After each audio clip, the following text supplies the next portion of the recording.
And a woman is not going to submit to a man that she does not trust with that control. If you are with a man who at any time will tell you to, put on a dog collar and eat some Alpo, you're probably not going to want to submit to that man.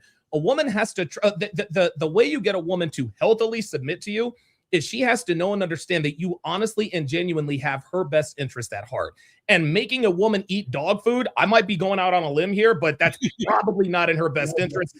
It's probably definitely not in her best interest if you film it and put it on the internet. I'll just put it out there. Tommy, what you said earlier about these examples of the degree to where they'll go to degrade themselves when it comes to getting access or being connected to white men. One of the things that I think a lot of men specifically, and merely black men and black women, need to kind of acknowledge is if that's the degree they're willing to go to get the approval, what won't they do or say about you? Wow. That's a very, think of if that's the degree on camera, especially.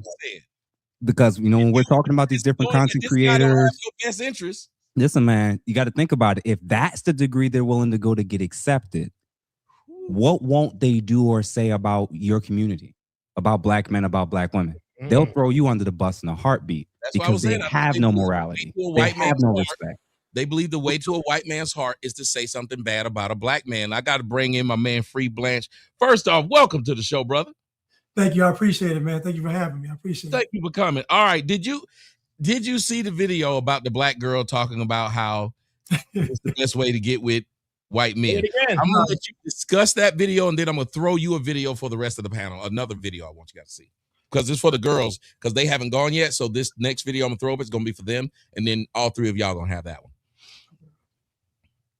You go first on this one, though. Tell me about the video. I didn't see the video. What? I'm about to play it again. I hope y'all know. Hey, buckle up. Buckle up. I got to play it again. Here it is, ladies and gentlemen, for the third time. Between white men with power and black women with education is what America actually needs in order to finally heal. And the only obstacle standing in the way of this union is the beauty standard. And when you think about it and look at the media basically polarizes white men and black women to be on opposite ends of the political spectrum and the social hierarchy, when in actuality, these are the two groups in America that are the backbone of this country.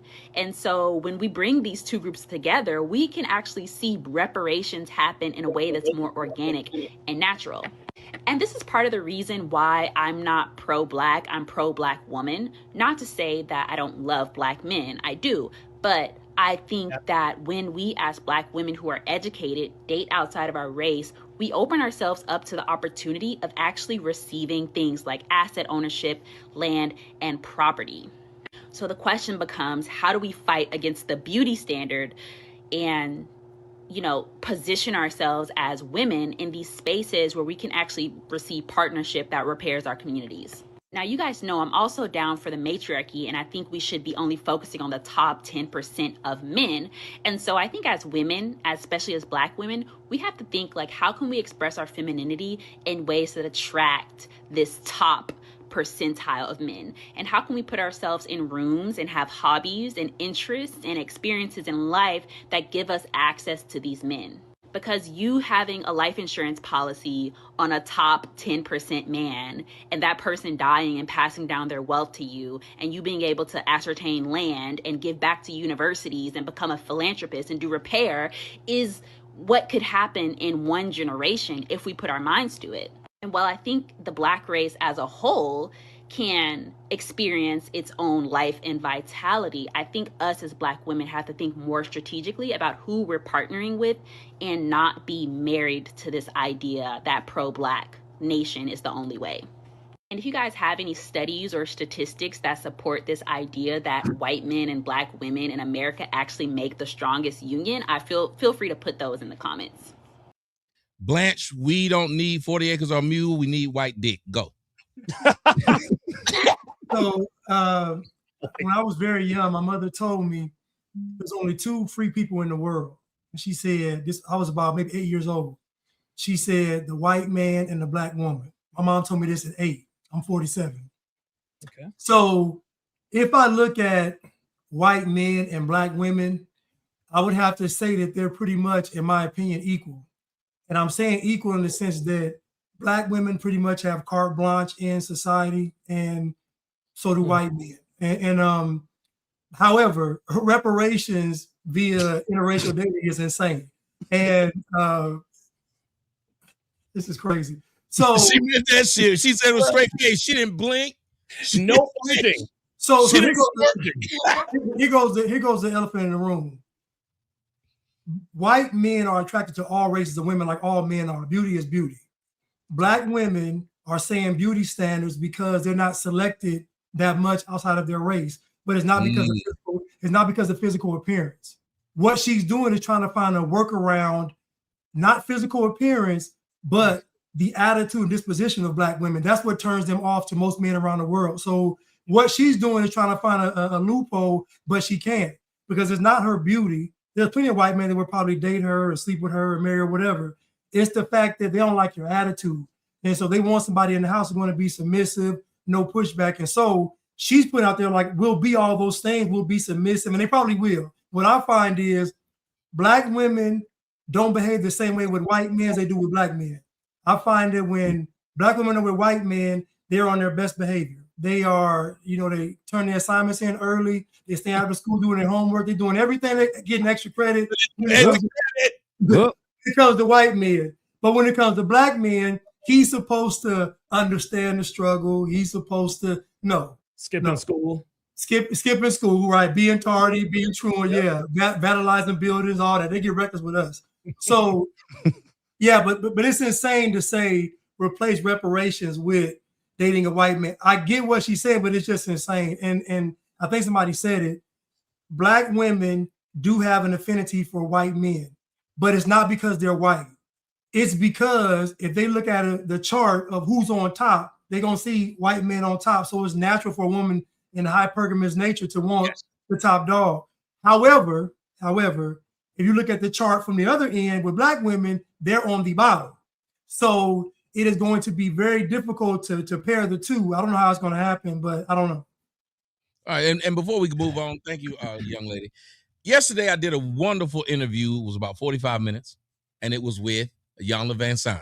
It's not on television yet. What? But you guys can go and watch, but you guys can go and watch it over on onlyfans.com/Tommy Sotomayor. I get it out where I get it out. It was a wonderful interview. It'll be on television probably next month. Nice. But I record everything I do because I know what they are able to do is, when you do a full interview with somebody, they can cut it. Yeah. Right. So I always record the whole thing. So when y'all go over there, y'all get to see it like it's me before I start talking to her. And what was great about it was she said that she was a fan, which was interesting. And she gave me a new nickname. She said, my name is Tommy. Say what the other motherfuckers won't say. Damn, I like that. I did too. I said, that's fine. But I learned some things about her that I did not know. And you guys will learn it too if you go over there on the interview. Like, I didn't know she had 3 kids by 3 different men. Whoa. Whoa. Neither. Oh, my goodness. Why is he on? When you talk to me, I bring out stuff you didn't. I bring out stuff you wasn't expecting. Iyanla exposed. Yeah, like I said. Oh. And she had her first one. I'm not going to tell too much in the interview. But she had her first one at 16. Damn, man. And her second one before 20. Whew. Wow. I'm keeping it being with you, Tommy. That's kind of like normal. Thank you. It's not even really. My mom had 2 before 20. Yeah. By 2 different men before 20. Even at her age, to me, that's still shocking. I mean, what is she in her? She's older though. 60s. Yeah. Probably in 50s. Something. Wow. Why is that normal though? Like, I really have a problem. No, like what he's saying is we've seen it a lot. Yeah, we've seen it a lot. No. I understand that we have seen it a lot. I think the issue for me is, why is that normal? Like, what are we not teaching our children? Like, my mother didn't have me till she was 26. I didn't have my first child till I was 32, married, had some degrees. Like, why is that not what the norm is, especially at this point in society? Like, we know that welfare is a trap. You understand what I'm saying? Yeah. We know that the baby mama, daddy thing is not working. It's not working for our girls. And I know we talk a lot about Black women. Let's talk about our little Black boys too. It's not okay for our little Black boys to get caught up in the child support trap before they're adults and before they're going to work. Why are we not changing that narrative? I'm gonna land it there though. Yeah. No, we have to start off by doing what Ask a Brother is saying, though. That's what I always tell people. You have to, it's part of the 12-step program. I got to get you to admit that the problem exists. Right. That's the first. And I got to say what he says, because he caught me and made me say, you're right. Then I threw my own mom under the bus. That is a normal thing. I had an aunt that had a baby at 12. Wow. They had a daycare. They had a daycare at my high school for them to have their kids. Yeah, and Raji, one of the things that I think we have to get away with or get away from is I think the assumption that all of us who have made mistakes or decisions didn't know or weren't taught certain things. I think a lot of us know and are taught whatever mistakes that we made in life in our teens and our 20s, we knew better. Most people did, to be fair. And like, that's why we snuck around when we did it. That's why we hid it. That's why we didn't bring them home.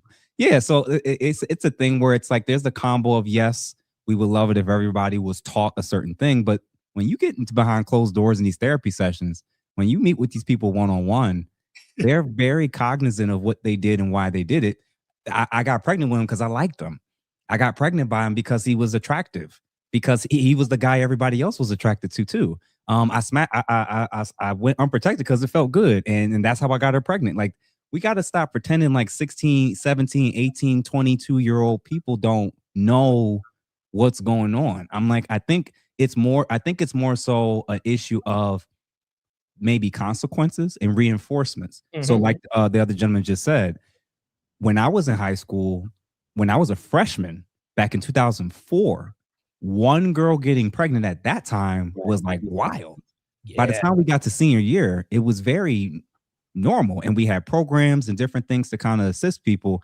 And so my whole point is like, I think it's one thing to say people are uneducated and don't know and aren't taught certain things. I think from a societal lens, from a religious lens, from a familial lens, we probably have way more information than we ever could. We see it from in our own families who struggle in it. We know a lot of information. We're just choosing as individuals to do it because we want to. And for me, like when I grew up, my mom made it very clear, you get somebody pregnant, you on your own. Straight up. That was what it was. And because my dad, but I'm saying every parent, like what I'm saying is they can know that that's not maybe the smartest, wisest move to make, but the reinforcing factor could be, but mom or dad still lets you stay. And I'm like, so for me, like that's what was my household, but that wasn't the case for other people that I knew. So Can I say something to Ask a Brother? Because I kind of owe you an apology. Not an apology, but I'm gonna make an admission as a man. You had upset me, so I was gonna go off on you. Oh, that comment? Yeah, I was gonna go. Let me tell you what I did though to go off on you. I said, let me go on this nigga's page. I said, I'm gonna go off on his page. I bet he was a lame when he was young. I saw his picture. I said, this nigga was fresh. I said, damn. I said, well, I bet his bitch ugly. I saw his wife. I said, damn. Yo, cats is stress.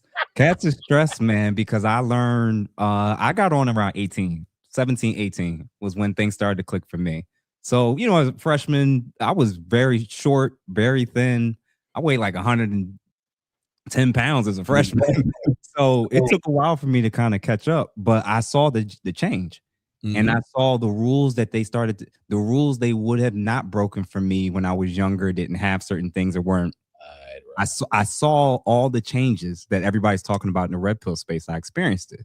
So by the time I made it into college, it's totally different than high school. 180 difference. I'm the same guy. And I'm seeing the night and day difference. And I don't have to do much of anything. Yep. I just have to be there. And now it's at a place where it's like, you know, I'm not shit. You know, I was just with your friend on Tuesday and it's Thursday, and you still gonna do this anyway. And so I'm like, we're not going to sit here and pretend all of these women or young girls or whatever just don't know and they're ignorant and they don't have any information.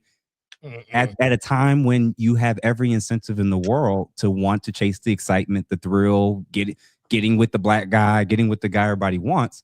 We want what we want. And sometimes we pay for it and sometimes we get away with it. The unfortunate thing is like for the ladies, when they're not getting away with it, can result in a child. And that's I gotta say something if y'all don't mind. Can I pick it back? Oh, go ahead, Dominic. I gotta say something to Miss Fantastic, and then I want all y'all to say something about it. But I gotta say something to him, and then I'm gonna go to the ladies. Okay, yeah. What Ask a Brother just said about the whole hypergamy thing. Yes, women break rules for the men they want, but they make rules for the men they don't. Okay, that's number one, and we all learn that very, very, very, very clearly. But I wanna address something, and this is always something. This is just such the typical low IQ response. This woman says white women do the same thing. They get pimped out by their fathers to black affluent men, military, sports figures, etc., etc. You want to know why that's a low IQ argument? Because, and to me, that's white supremacy. Okay. Because white people are doing it too, that makes it right.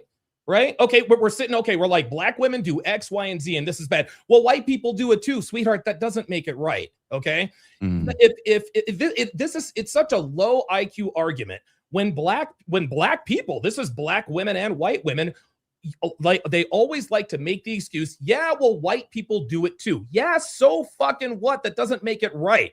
And if you as a black person are excusing or justifying your behavior because white people do it too, you, ma'am, are a white supremacist and you don't even know it.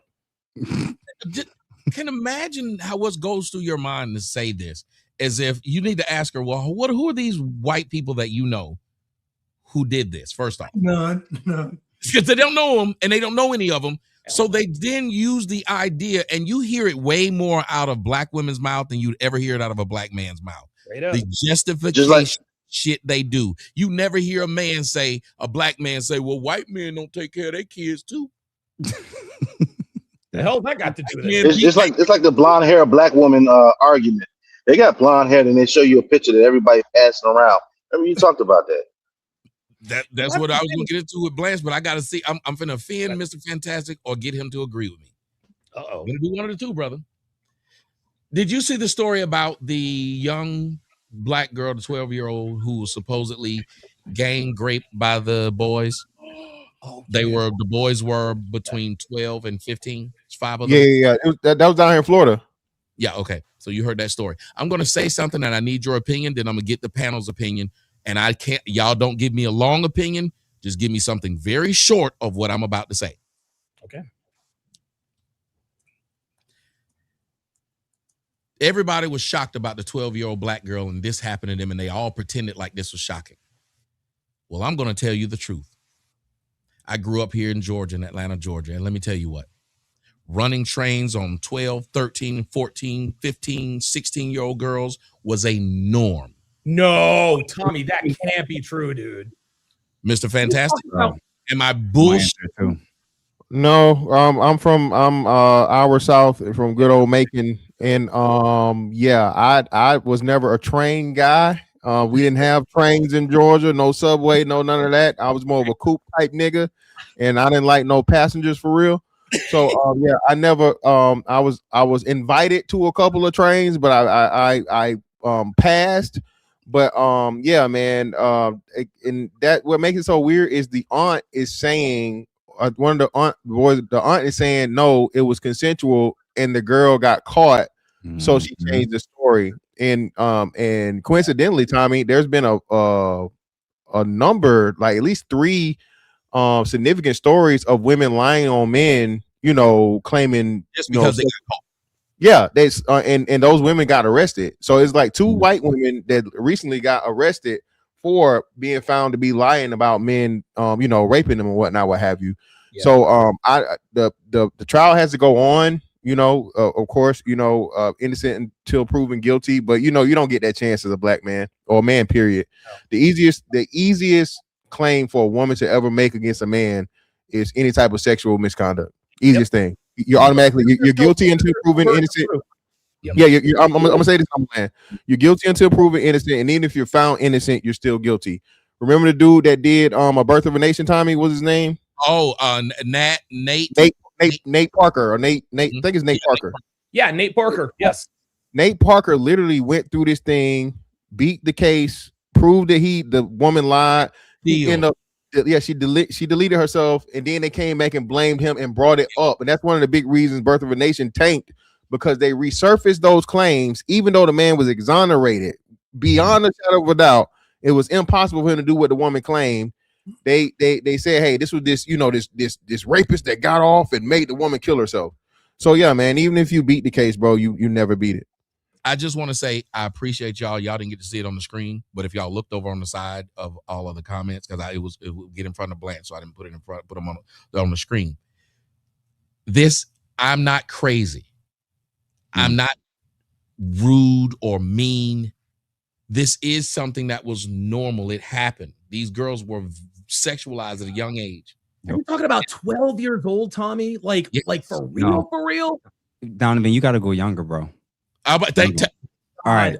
South Jersey, Martin Luther King Elementary School. I am in 5th and 6th grade. And the conversations were starting then. Before I made it to high school. Because I'm freshman year, I'm 13. 1 to 2 years prior to that, I was hearing about, and they was telling me about the shorties that was doing this stuff. That is out. I got caught hunching a girl. We call them the South hunching. I got caught hunching a girl. I was 6. She was 7. Under the outside, because we seen it, because we grew up around old niggas that didn't care that they had kids, and we would walk in on our parents fucking all the time. So therefore, we was like, well, I guess that's what we got to do. So this girl pulled me on top of her under the thing and told me to do it, and then got up and said, now I'm pregnant. Already lying. What do you think the song "Let's Play House" came from? Kids back in the day used to play house because they could see their parents having sex. What did house mean? House meant that you got married, or you had children, or you had sex. No matter what, that's what it boiled down to. That you were having sex. You felt. Yes, when the song "House," "Let's Play House" by Dog Pound. Let's play house. That came from when we were young. If you remember, Tommy, Outkast, Under 3000, that was a lyric. We hunching with our clothes on till we got excited. He literally put that in the song. Oh, I didn't know that. How about that? Yeah, we Georgia boys. We try to be. The thing about Georgia boys that a lot of other people don't like is we're kind of very blunt. And people are like, well, Tommy, I'm like, if you meet niggas from Georgia, I am a dime a dozen. We all talk like this. I was just on the internet and y'all saw me on the internet. My uncle talk like this. All the uncles, all the granddaddies. You know she a little hoe, ain't you? You know that. Oh my whole family some hoes. She just like a mama. Dude. Look at Mel in his face, though. He's shocked the last 5 minutes. Bro, y'all been shocked me this whole time this conversation started. Oh my gosh! Listen, I grew up on a military basis, man. Like I can't believe how young you said these girls are. Like you don't even super young, elementary school, bro. Elementary school. So if they was doing all of this back when y'all were young, are we really shocked about the state of women nowadays? Shit, I guess not. No. Here's why we're shocked. Because when we were doing things, we were experimenting, we were small town, and then you kind of grew up and understood life. The difference is the girls remain girls and they 35. Their mentality didn't change. Their actions haven't changed. Their motives haven't even changed. Think about it. The little girl was scared that she got caught, so she told. You got grown-ass women doing the same damn thing. Yeah. I got caught at 35, so I'm going to say this guy graped me. That college coach? Thank you. What's his name? Yeah, from Michigan. The guy from Michigan. College coach? Sharon Moore. Yeah. Where the judge threw it out. When they had a very consensual thing going on, they're doing the same thing that you would expect a child to do. Child would do. And that's what makes it unusual, which is like the stuff is so common now. And I've always said it before when I call them double dippers. The line was always drawn of how to differentiate a lady versus the prostitutes and escorts. Of course. Me and Mr. Fantastic talked about this when we did our discussion together. You always knew where the line was.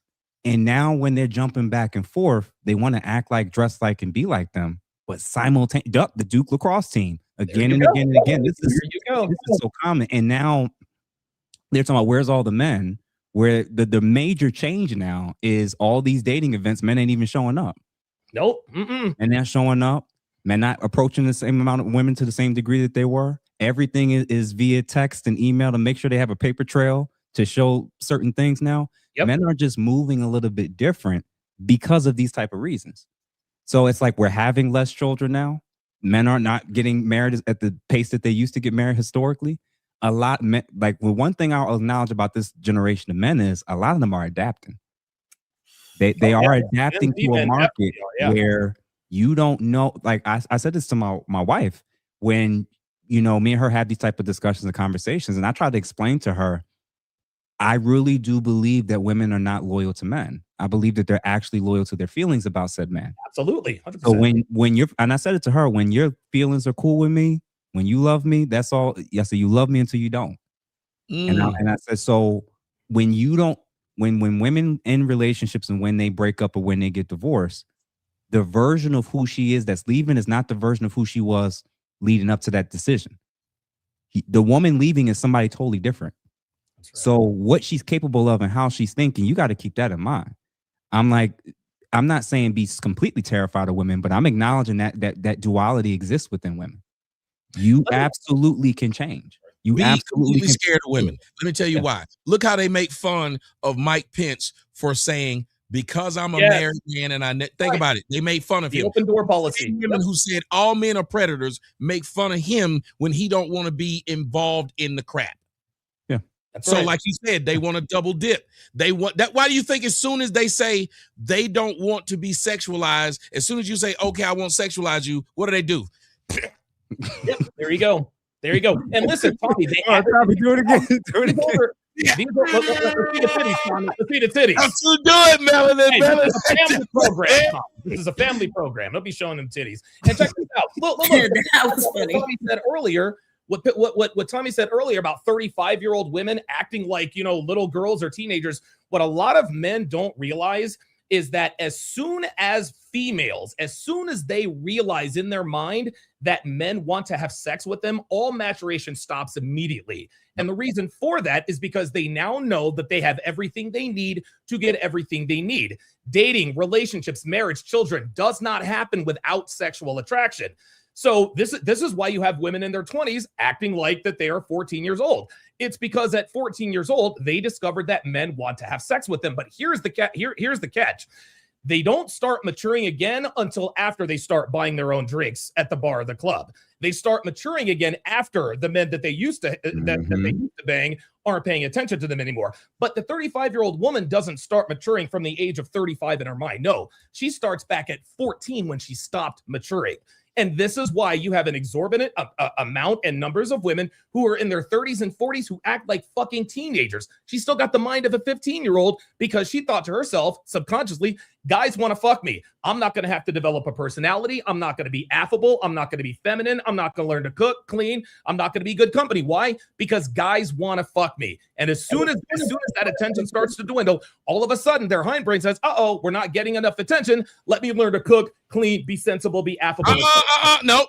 They then complain like Christina Applegate about now that you fat and nobody wants you. Now you're going back and saying that men are wrong and you were used when you literally got everything you wanted because of how you looked. I was so mad to hear her, along with a lot of women, when they get old and they're no longer in the sexual market, they complain about the sexual market. They'll say that me, Blanche, or Donovan, or Corey, we supposed to now date someone age appropriate when we were the same age as you when we were 20. You didn't want us. You was dating the nigga with in his 30s and 40s because of what he had, what he drove, and you called me lame in high school for not having a car when you didn't have no car.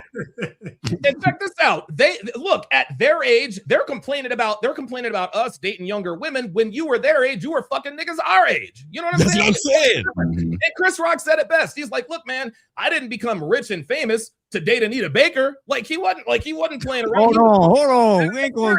She a legend. Don't do that to Anita. Come on now. Anita Baker was always gorgeous. You ain't gonna do that to her. Do that to Anita. Him and Anita the same age. You don't want that. Body and soul. Yes, Blanche. Okay, Blanche. I'm gonna show you and the ladies. I told y'all I was gonna give y'all something to discuss. We were just talking about what black women had said, and I want to get y'all's opinion. Let's see. It's two things I want to give you. I know I don't want to do what the girls said about us, because I don't want to do that. You and I have done that.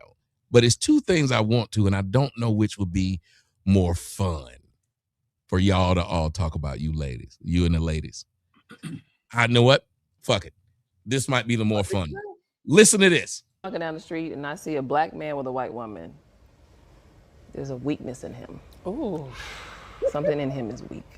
On the other side, I think when I see a black woman with a white man, despite all the historical context that we know that sits behind that, I think, oh, she must have got she's tired. Like she must have got so fed up that she's getting to rest now.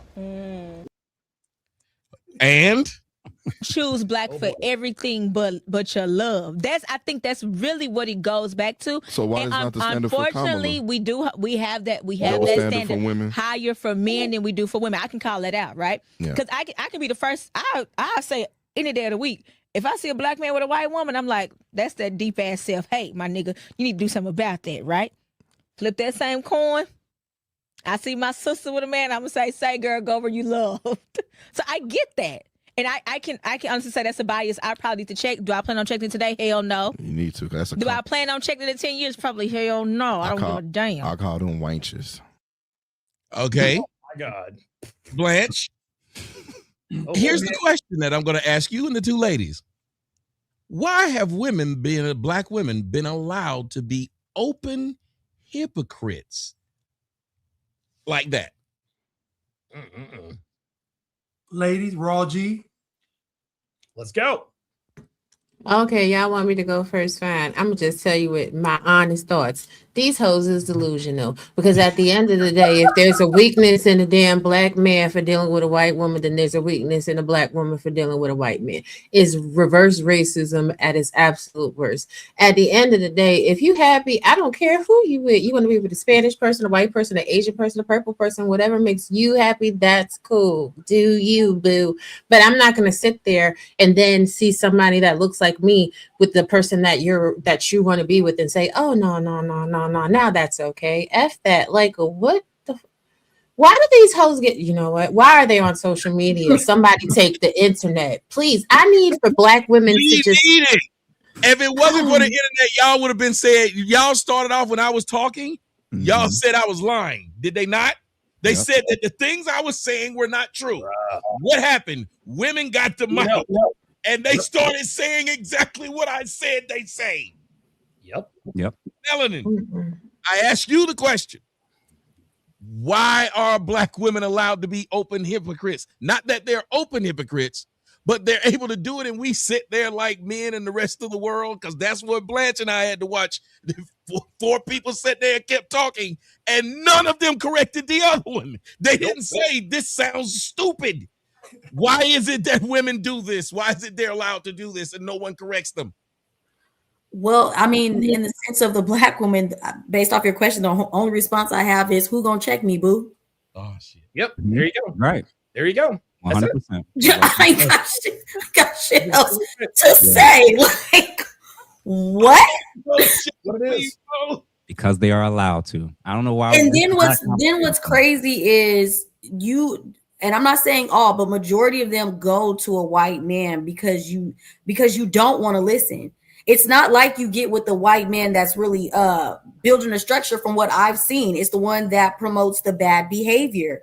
Usually when a black man is with a white woman or any other woman from another race, it's because she's quiet, she's submissive, she speaks to the higher power in him. She has a healthy regimen. She's in the gym. Like, she doesn't mind being his woman. It's a completely different experience for her to have that outcome. And the only reason why you have an issue with him over there with a white woman is it's because, you and your sisters betray such bad behavior. You know exactly why he's over there. Ooh. That's right. That's why it bothers you so much. Now, Blanche, since you wanted the ladies to go first, even though I asked you to go first because I wanted them to see what I wanted to see. My bad. My fault. My bad. No, you're all right. Now you get to say, because they came out strong. I was not expecting that. I mean, I agree with Melanin. Black women, when they see a black man with a white woman, they know that she's doing what they're not willing to do. They know it's not about looks, because a lot of times the white girls don't even look good. So when they see a black man with a white chick, let's say she might be 200 plus pounds, and they see her, they know at her core she's a woman. They know she's feminine. They know she's submissive, and they know she loves him. All of those things black women tend to not really be good at. The things that men ask black women to do, black men specifically, they don't have to go to school for it, they don't have to pay for it. Black women refuse to do it. And so I agree with Melanin. They know deep down inside that this woman right here is what I'm not willing to be. And honestly, they don't respect black men enough to do it anyway. The reason why they don't submit to black men is they don't respect black men. They look at black men, they look at white men, and they say subconsciously, this man is better than this guy. But that guy don't want me, so guess what? What's she gonna do? Most interracial relationships are not between black and white. They're between white and Asian or white and Hispanic. Right. So black women don't really have even a chance to get a white guy. It's a very small percentage that even do. So this notion they can just get them a Chad is insane. But the sharecropper chick with the overalls on, that one.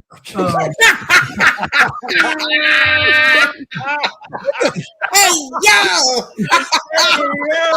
I'm like, I know this big. I know this chick done been baling hay and flattening out horseshoes. I know she ain't finna talk about getting no white shit. Ain't no way. Oh man.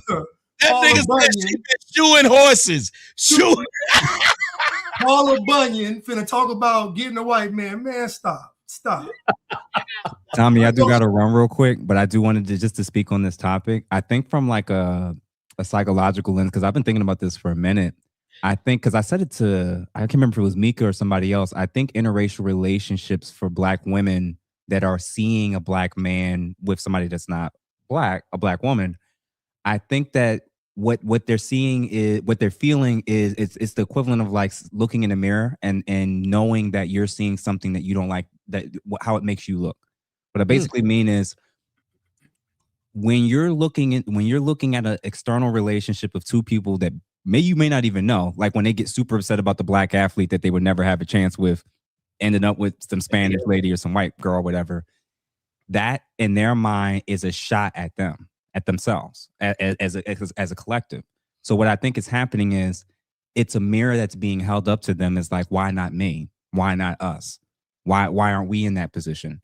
And like all the people, like what Melanin and what Blanche said is, that mirror is revealing I don't measure up behaviorally, aesthetically, with my weight, with my mouth, with my attitude, whatever it is.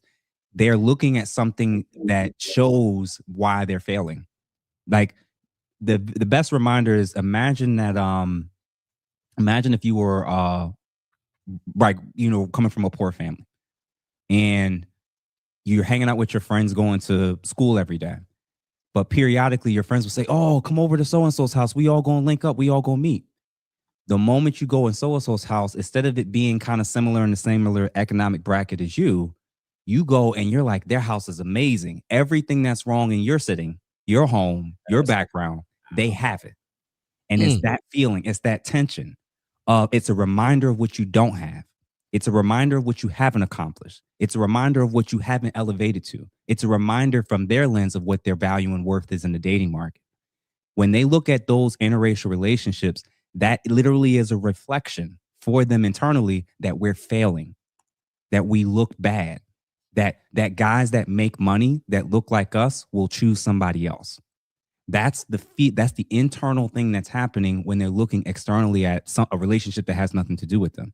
It's showing a mirror of what they look like on the dating market. That's how they take it. This is why they'll have such visceral reactions with relationships that has nothing to do with them. Yep. They'll even take that internal feeling of inadequacy and they'll turn it into outward hatred. That's why they'll get you. You hate your mother. You a sellout. You a coon. He may have never said anything about black women. They just, by seeing him with somebody that's not black, it brings up all of these emotions: inadequacy, failure, the et cetera, et cetera. So all I think that's happening is they're seeing a mirror, they're not liking what they see, and as a result, that's the visceral reaction that they end up getting at. And of course, the wild part is if you see that, if you're witnessing that, the people that's like, oh, I don't like my body when I look in the mirror. And you got the people that's like, oh, I'm going to avoid mirrors now. Then you got the other people that's like, no, I'm going to go to the gym now. So instead of looking at Black men being with non-Black women as just inherently a reason to hate and a reason to be angry, what if it was used as a motivating factor? Every time I see somebody that look like me, but ending up with, what if we turn that inward and was like, what if we actually do got a problem? And I'm like, why y'all got to wait till, like Donovan said, till you get to 35, 38 to reconsider? Maybe the men was on to something. Like, why do you always wait till the fall off happens? Why do you always wait till the weight is there and all the extra baggage is there? The sooner that you learn the lesson. All I'm going to say is interracial relationships especially from the Black male to non-Black female situation, for Black women, they see that as the greatest indictment against them. Mm-hmm. So I'm like, if all y'all got to do is use that as internal motivation, you actually won't be angry at all. So when I was a young guy, Donovan, all the guys here is going through what I'm about to say. When you were 16, when you were 18, when you were 14, you saw who the guys were that were getting all the chicks. That's right. And there was a side of you that wanted to be like, damn, I hate him. How he doing it? What's wrong with him? He ain't all that. He ain't this, he ain't that. That's one way. Or you could watch and observe and study him and be like, how do I become that? How do I get those type of options? How do I have to dress? How do I have to carry myself? How does he talk in front of these ladies for them to be? And before you know it, when you learn these things and adopt the things that you need to change within yourself, you ain't worried about what other guys got going on because you already got your own motion.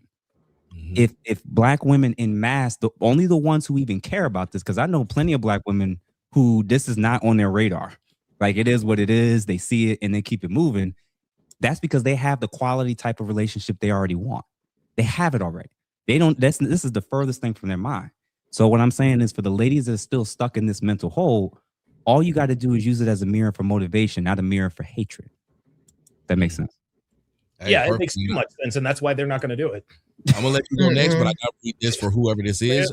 I would like to express my appreciation for the content and the discussion. Thank you for your work. Hey. Luki 873 came from somebody's, whichever one of you guys. Let me tell y'all something. What we got right here, we have 2,532 people watching combined of everyone. So that is a nice little number here. We're going to try to do this every Tuesday night at 9 p.m. And of course, you beautiful brothers and sisters are welcome every night to come and join the panel. Number one. Number two, if you guys are watching and you do appreciate it, do like Ronald.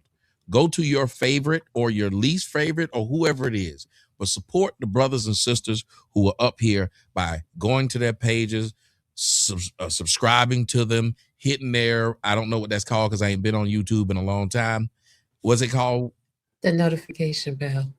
Yeah, but that thing where that guy just said. Oh, thumbs it up. Hit the thumbs up. Hit the super chat. And hype it. And hype it. And hype it. What the fuck is that? I don't even know what that means. Hype is new. Me. The hype is new. I don't know how to hype use is it. new. I swear to God, every time I think I have this YouTube thing figured out, there's always something else. Like an old man, when you hype this shit. Yeah, when you go to somebody's video, if they have the hype notification set up, you go in there and you can put the points. Yeah, it bumps them up. So, like, if you were wondering what my channel is, I am on Rumble. Just go look up on the Rumble. And go to Rumble and look up the Tommy Sotomayor Show. I'm right there on Rumble. You can't beat it. Somebody said he's sending me a shot of that nearest, but I don't know what it came from. Oh no, Mr. Fantastic. Do you have any? I just did an interview with the guys that are trying to acquire the company today. So that's what they're talking about. You ain't got nothing that's near. You got nothing nearest to you.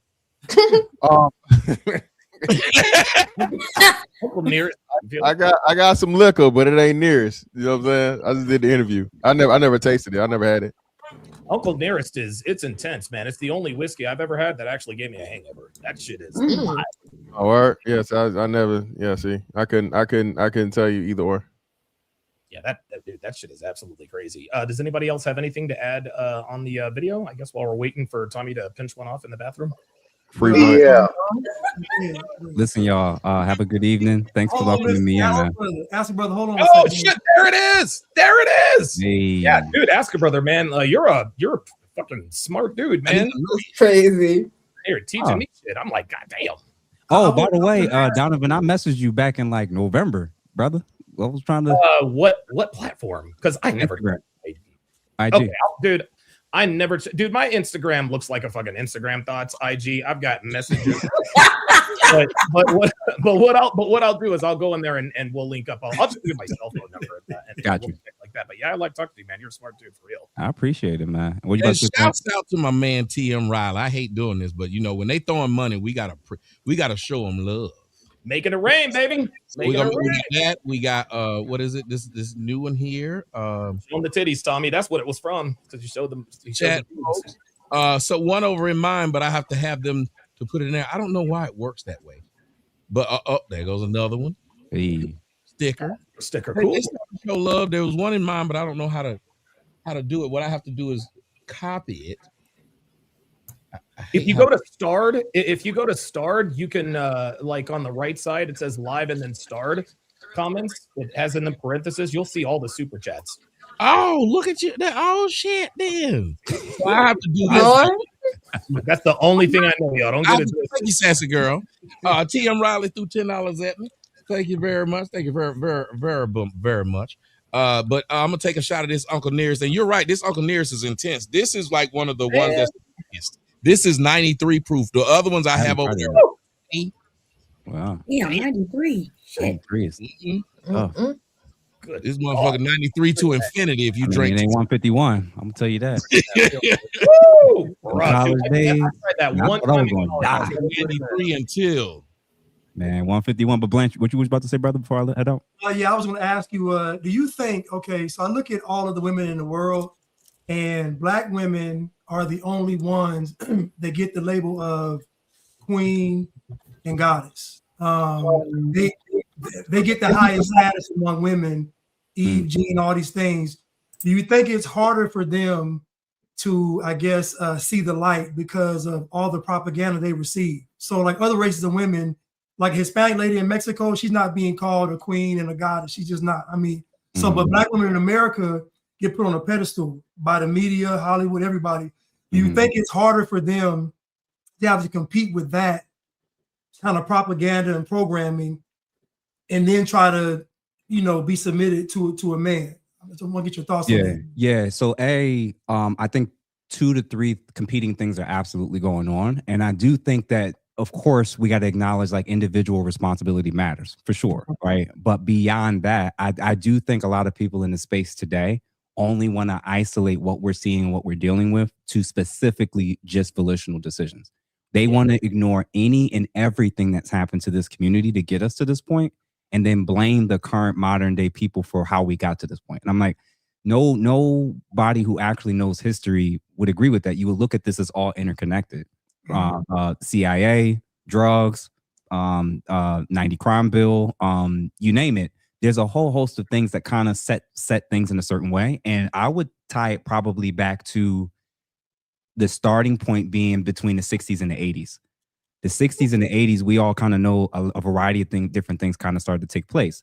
The difference that I'm going to say is, regardless of the propaganda, regardless of the indoctrination, regardless of what the media said, yes, it's true that Black women got a unique level and experience of oppression that most other women in the country didn't get.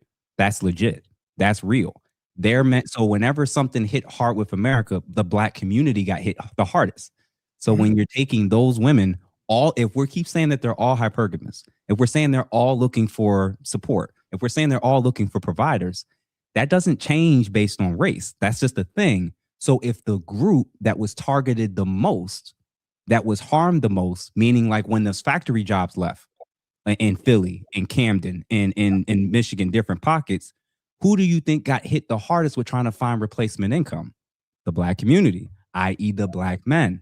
So there was a sustained period of time between the 60s and the 80s, and you could even kind of drag it into the 90s where unemployment or underemployment was hitting the Black community harder, which meant their women had to figure out other means to make sure income and the home and the children were being provided for. But when they started to get those degrees, and when they started to follow and do all the things the liberal white feminists were telling them to do, that was the key decision and issue they made, that mistake that I think that they made.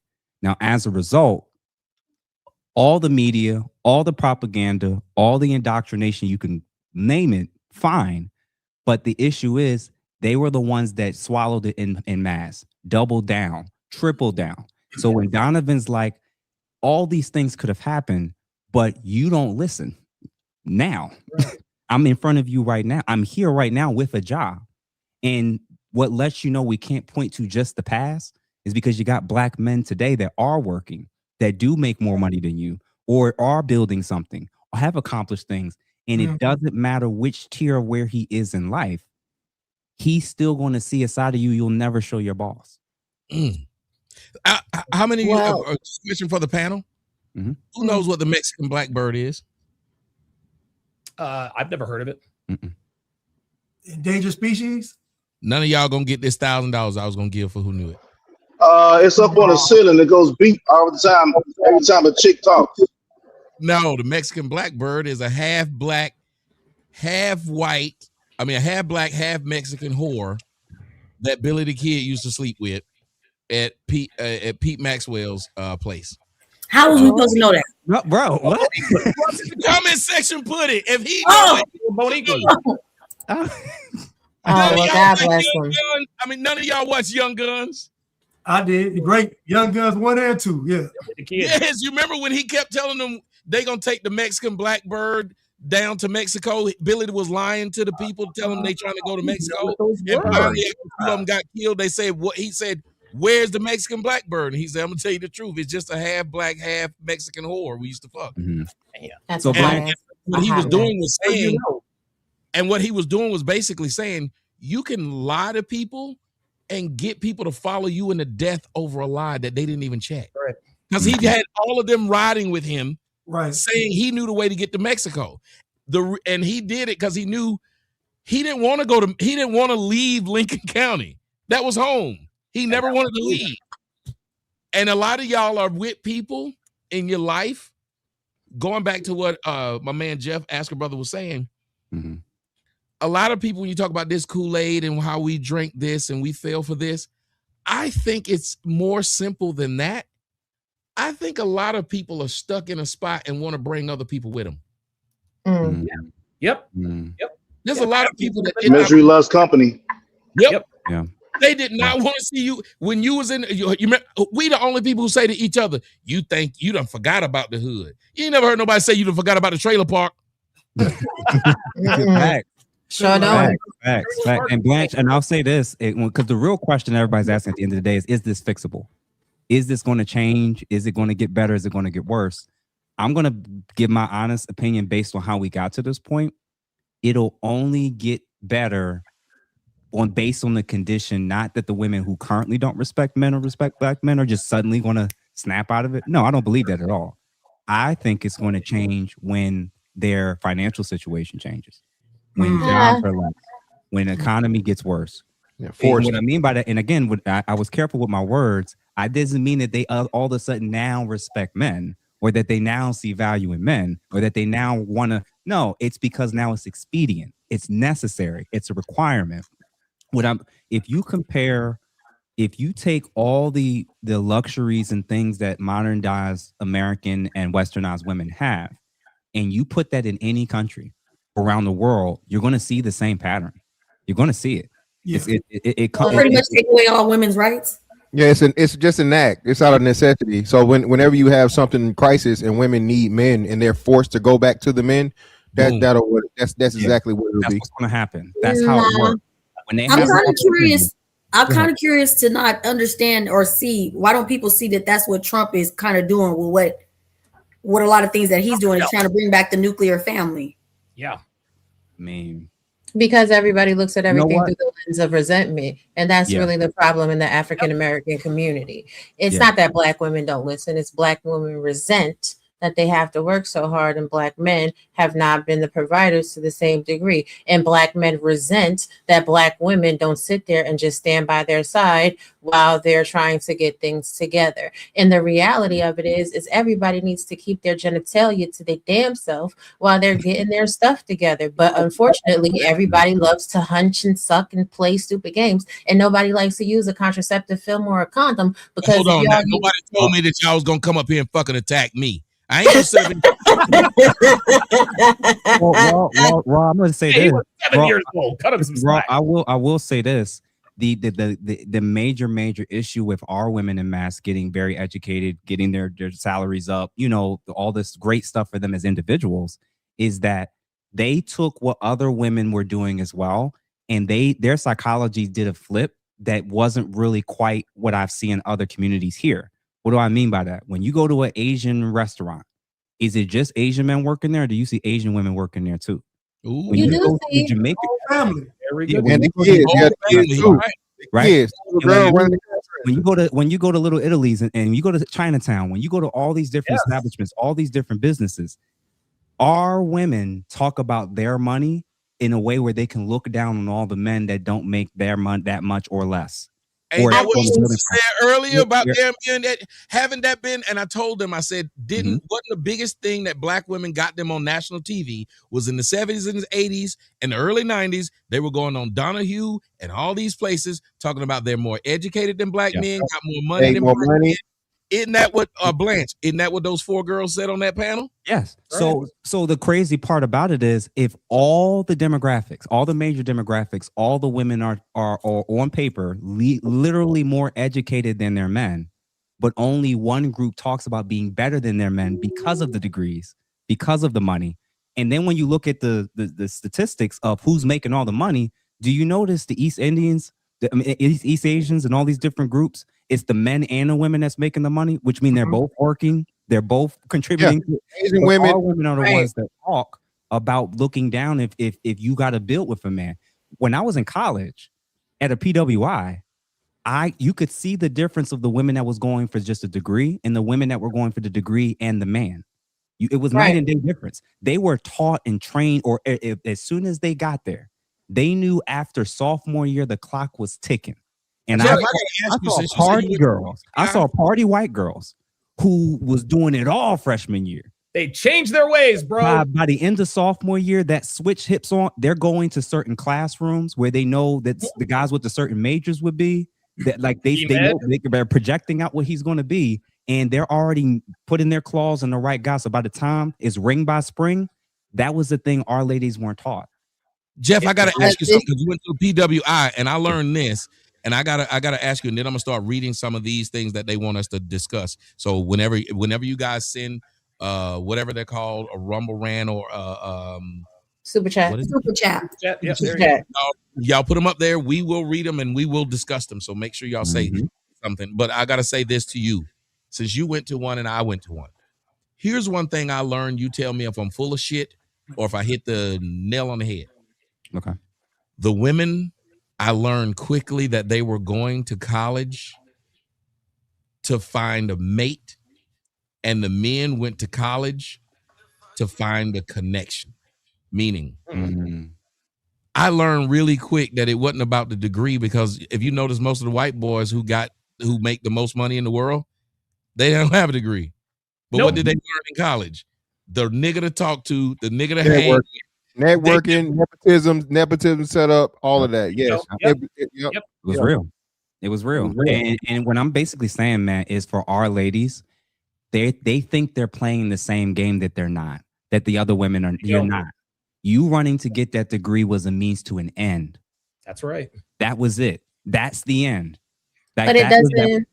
But hold on, because it doesn't have to be the same game. Because in all actuality, when Black girls go to college, and I'm a sorority girl, there's a lot of Black girls that catch that freshman 15. Only the freshman 15 ain't because they went to the Mac Hall. The freshman 15 is because they've caught a baby. So therefore, Should black girls be going to college and then losing their education in their first semester because they're winding up with a baby? I think it's very easy. No, the white girls didn't fucking get pregnant. I was about to say, but why are they ending up with a baby? Why are they ending up with a baby? They weren't getting. That's the question at hand. All these other This brings it back real all quick. these This other brings it groups back were to what? partying too. A lot of people were partying. Everybody was partying. Everybody was getting lit. Everybody. But again, I'm not talking about everybody else, because I get it that that's the lens that a lot of people like to measure through white people and through Asian people. No, but we're wondering we're using them as examples as to why the black woman can't do better. That's Robbie, hold on a second. Robbie, hold on 1 second. We're just asking. You remember what you just said? A lot of people shouldn't be fucking, and then we all agree. But I'm asking, why can't we fuck and not reproduce? Why does one have to lead to the other one? Because apparently we don't have the capability to have a sexually good time and not procreate and have children. But why not? But because it's not a conversation that's happening in the household with mother and daughter. What you're failing to realize is what Donovan put on the screen. What Donovan put on the screen earlier about the lady in the comment section, and she was talking about white women do it all the time. The difference is that the white women are told that you can have this moment, but you better get married. There's a lot of conversations happening behind the scenes that we are not getting. What we're getting is you steal the bomb with this child. You steal the bomb without this virginity. You're above him. You're more important than him. Our entire mindset is being ruined in the household with these mothers. We're too accepting. To be honest. We're too accepting, Raw. We're too accepting of the behaviors that are bad. Well, I have a tendency to disagree. And I know you guys say that I am an outlier, which is cool. But I know if you disagree, tell us. Yeah, because I know for a fact that what white girls do is they'll give up their coochie, but they'll make the boy bust off in their booty hole. Black girls not letting no dudes bust off in their booty holes. You're missing the bigger picture. The busted open booty hole is still getting married.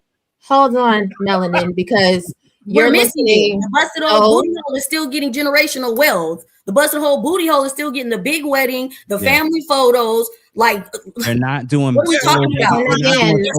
I don't want solo baby showers where I don't want you to listen to react. I want you to listen to hear. So if I say 3 words and then you jump in because you have a response, that's not really having a conversation.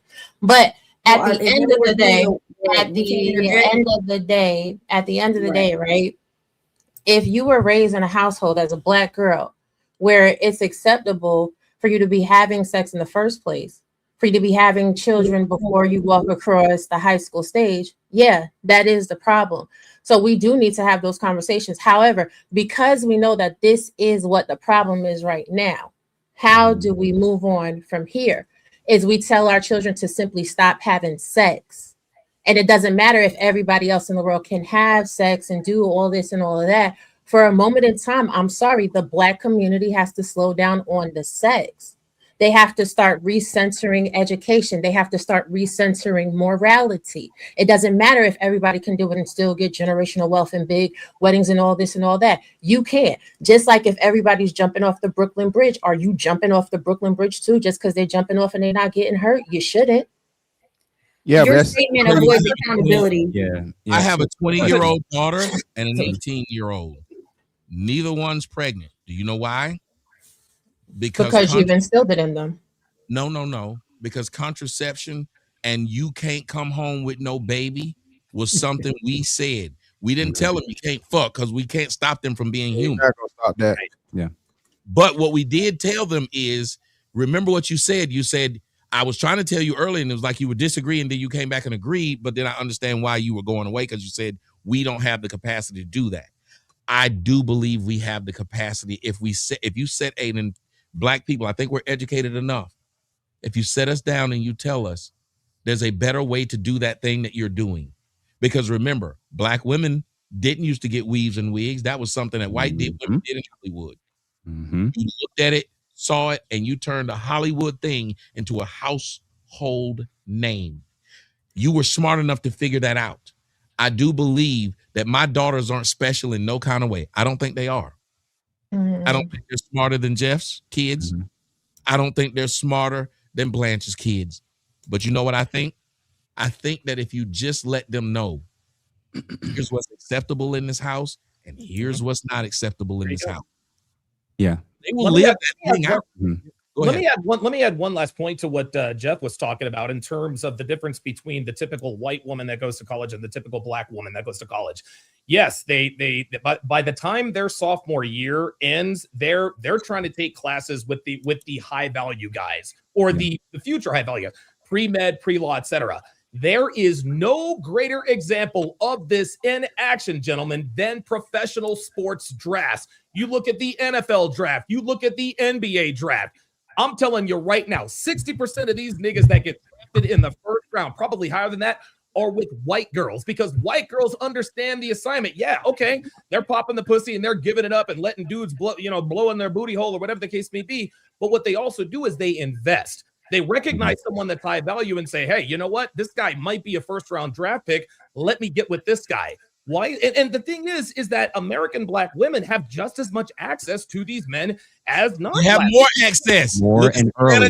James. And no home training. Yeah, no home training. Yeah, right. Yeah, that's the bottom line. There's no home training, and we want to keep skipping over that. They get to the right thing. I'm gonna say this to you, Donovan. I'm gonna let Donovan jump back. But Donovan, I just want to say this to you. I'm gonna change the number that you said. You say 60% are with white women. We're in 2026. When you watch the draft this year and last year and the year before, and I pointed it out to people, 60% of them niggas are half breeds. Oh, that's very true. And you want to know why? Came from a nigga that got a white wife. Did. Yes, their fathers did what their fathers did. Patrick Mahomes is the perfect example. Cameron Boozer, 2 kids. Dude, Carlos Boozer, we just saw something on ESPN. Again, this doesn't mean that black women are wrong or that there's something wrong with them. It's just that their focus is wrong. And then they want to complain, well, why are all these NBA and NFL niggas, why are they with white girls? Because the non-black women, they invest in these guys, whereas black women, they're not there to get a husband. They're there to get a bag and have a good time, and that's fine. They're there to hit the baby daddy lottery. They're there to have a kid and be secured for the next 18 years. That's what they're there for, and we've seen it too many times. But having a kid is not a security blanket for the next 18 years because as soon as if a man dies, if your baby daddy is a millionaire, the marriage. That's the marriage. You do I'm telling you, these white girls at the draft, they know exactly what they're doing. Okay, so you got a black girl who might have a kid here or there. No, these non-black women are investing. They're like, you know what? I don't want to be set up for 18 years. I want to be set up for life. That's the Travis Hunter's wife, that white girl, got it. Got a marriage, then got a baby. That's generational wealth she got and right no there. prenup. And no prenup. And again, so that's what he's saying, man. At the end of the day, I'm with y'all. It's unrealistic to say to be abstinent. That's literally impossible. Biological imperative for both men and women are not going to allow that. People are going to have and freedom. Your first time of freedom. You're not just going to put your dick and pussy up and not use it, okay, or explore whatever you want to call it, right? The thing is though, actually you have to give young black women some credit because young black women's at least I guess like the teenage years, they definitely went down in pregnancies and motherhood, right? For the first time now. You got more 40-year-olds having babies than the teenagers, right? For black women. Yeah. So it's not that they don't know. They're with a combination of they do have a little help from the baby abracadabra. Baby abracadabra. Yeah, that's a real stat. Black women over I think it's either 35 or 40 have more kids than teenage black women now. I think it's 40. It's 40. Raw G brought up something, and what you actually brought up is actually a really, really good question about what's the incentives that's going to cause this to change. Some of them will happen naturally or organically because this stuff is cyclical. But there is one thing that I saw a lady, she went viral a while ago, and she has 2 or 3 sons. And she talked about how she had certain things either in a will or in a certain type of account or trust where certain types of ethics and behaviors were morality clause. Yeah. In essence. Yeah, that's exactly right. Yeah. And me and my wife already had this conversation. By the time my child turns 18, we want to have certain accounts set up for at least 2 things. Nice. Or 3 things. 1, in terms of if she decides she wants to go to school, this is what you're going to get if you complete it. Number 2, this is what you're going to get if you get married without being pregnant. But this is what you're also going to lose if you do the things that's going to derail generational wealth. That's parenting. So exactly. Now, when a lot of people say, "Oh, that's crazy. That's this. That's that." Well, everything that Raw just said. When we keep saying, "What do we do? What do we do? What do we do?" I know what an adult child is likely to factor in is, I'm gonna give up 30 grand. I'm gonna give up 50 grand. I'm gonna give up the property in Colorado. I'm gonna give up the property in Florida. Exactly. Yeah. And hey, shout out to Jeff. Yeah, what's up? Well, no, shout out to Jeff. That I was saying, I forget what lawyer it was, either Morgan or somebody. He was saying that. He was saying, hey, his kids aren't allowed to get married without a prenup. If you gotta talk to him, because if you get you out of the will, you out of the trust. You have out of the will trust, you have no access to the all thing. This begging, all this pleading, like you're trying to well, I raised you, and now they're grown. Now they can do what they want. Tell them what to do. No, right. I got enforceable things that it's a consequence. That's the consequence. And thank you, accent brother, because I got looked at as a bad parent because I did something. Uh-oh. A lot of people didn't know I did it. You let us be the judge of that, Tommy. What'd you do? I'll let y'all be the judge of it. My daughter's first. Okay, I'm gonna start off by saying this. My daughter's first car was a Porsche Macan. Nice. Oh yeah, you tripping? God damn. You tripping? Nice. Kids, bro. Like, Let me finish the sentence. Her first car didn't come until her second year at Duke. Oh my God. Exactly. But that was the point. In a school where all the people had brand new Porsche, brand new this. Guess what she had? Her daddy picking her up and dropping her off. Damn right. Amen. Wow. But So she had to deal with being around all them other students because she went to a private school. So all them other kids, Shaq kids' son went to go to the same school. That's right. All of them had cars at 16, the baddest cars. 17 came, she didn't have no car. 18 came, she didn't have no car. 19 came. I had to see what them grades looked like after the first year. Now, on that macro level, Raw G, I meant to tell you this. So on the macro level, we got to stop voting for parties and policies that create the incentives that we're complaining about now. Exactly. But that's one thing that I've always talked about since I've been on this platform. It's about politics and policies and procreation. You have to keep your legs closed. And I mean, as a young woman, I was given incentives. So my family has generational wealth. We can also trace our family tree back like 15 generations. You understand what I'm saying? So when I'm sitting there and I'm saying to people, what are we doing? What's the incentive? I'm not talking out of my booty hole, because I had several degrees. The degree I'm working on right now is my 4th one. Do you understand what I'm saying? And I come from a family of women that are Black and men that are Black that have stayed together, been married, have families with education. You do have to incentivize our children.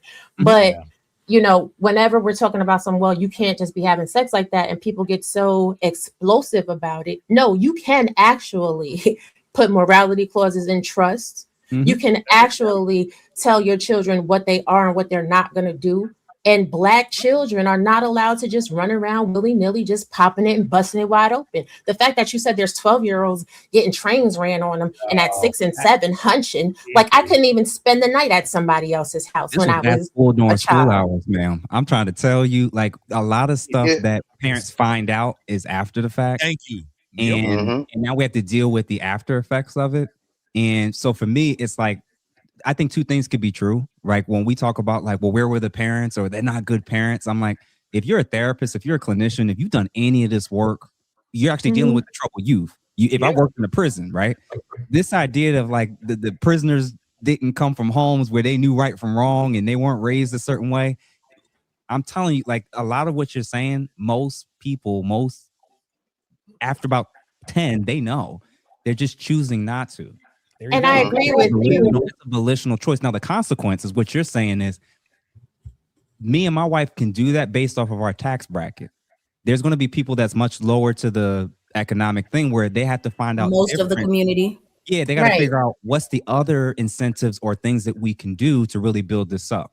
Like that's okay, but just like how you said that parents don't know what's going on during the school day, right? If you don't got no job and you on welfare all day, you don't got nothing but time to pop up on your kids during the school day to make sure they're in classes and they're doing what they're doing and they're not sneaking off behind somebody's bleachers, bending it open, busting it wide open. That's right. Home in the projects in Section 8, busting it open again and making them some siblings. Hold on. So one thing is, Mr. Fantastic was right, but then you could tell that a lot of these women are thinking about whether it's the sex or whatever it is.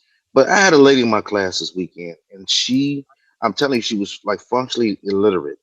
Like I had her read a slide, and she could not read this slide. She's talking about, I need my glasses, and her glasses was sitting right next to her. And what I'm thinking is, why would she go up to the school and try and embarrass the child when she can't read herself? Right? That's the thing about it.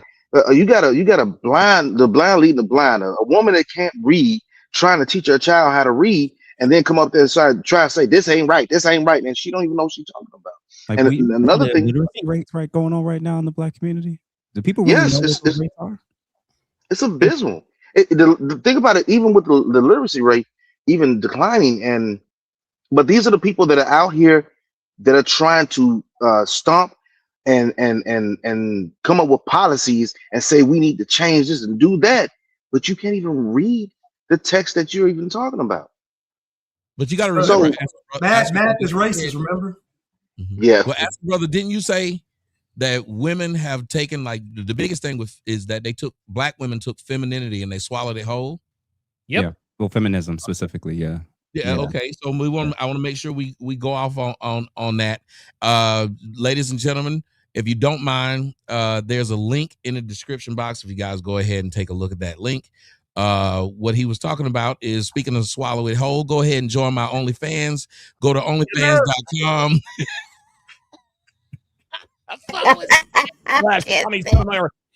He walked right into it. He had no idea what was coming.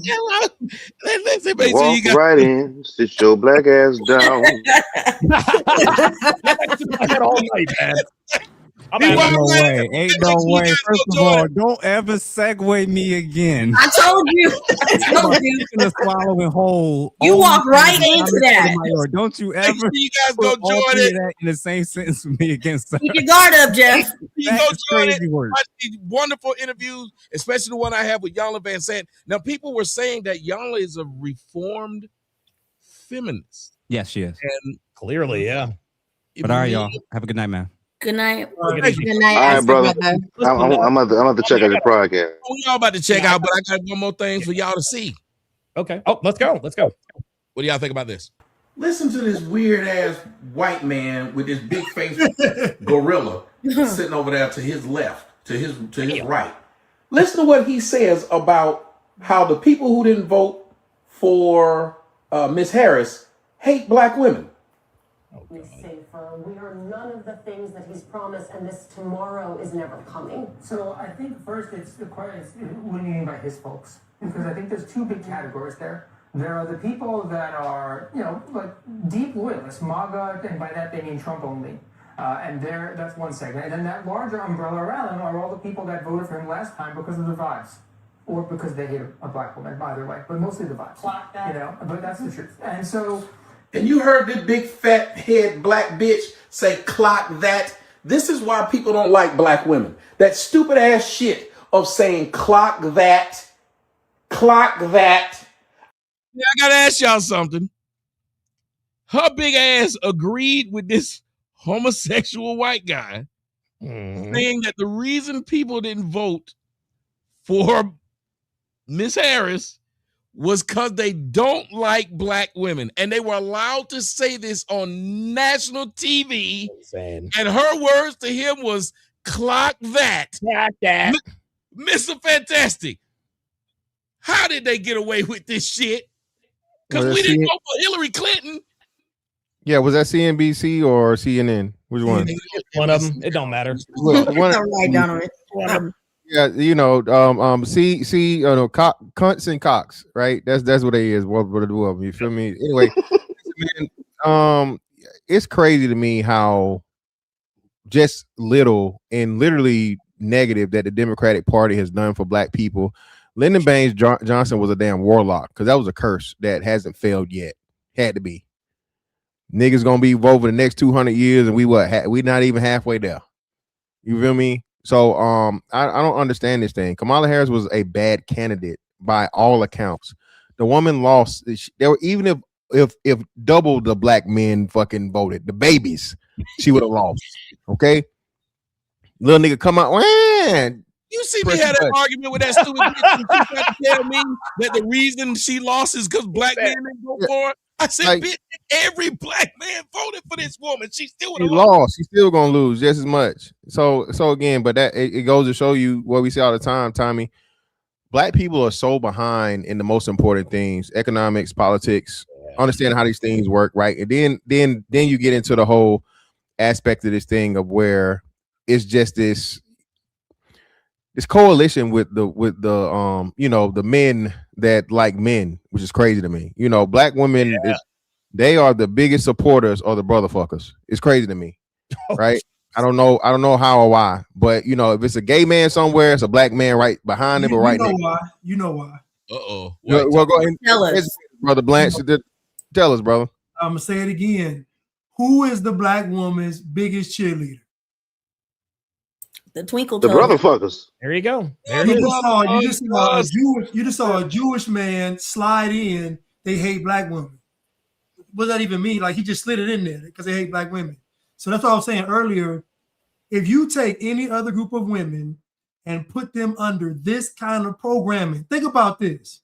Think about Kamala Harris not winning, and it's because we hated black women. That's crazy. Nobody else is getting that. White women ain't getting that. Hispanic women ain't getting that. Asian, no other group of women are big.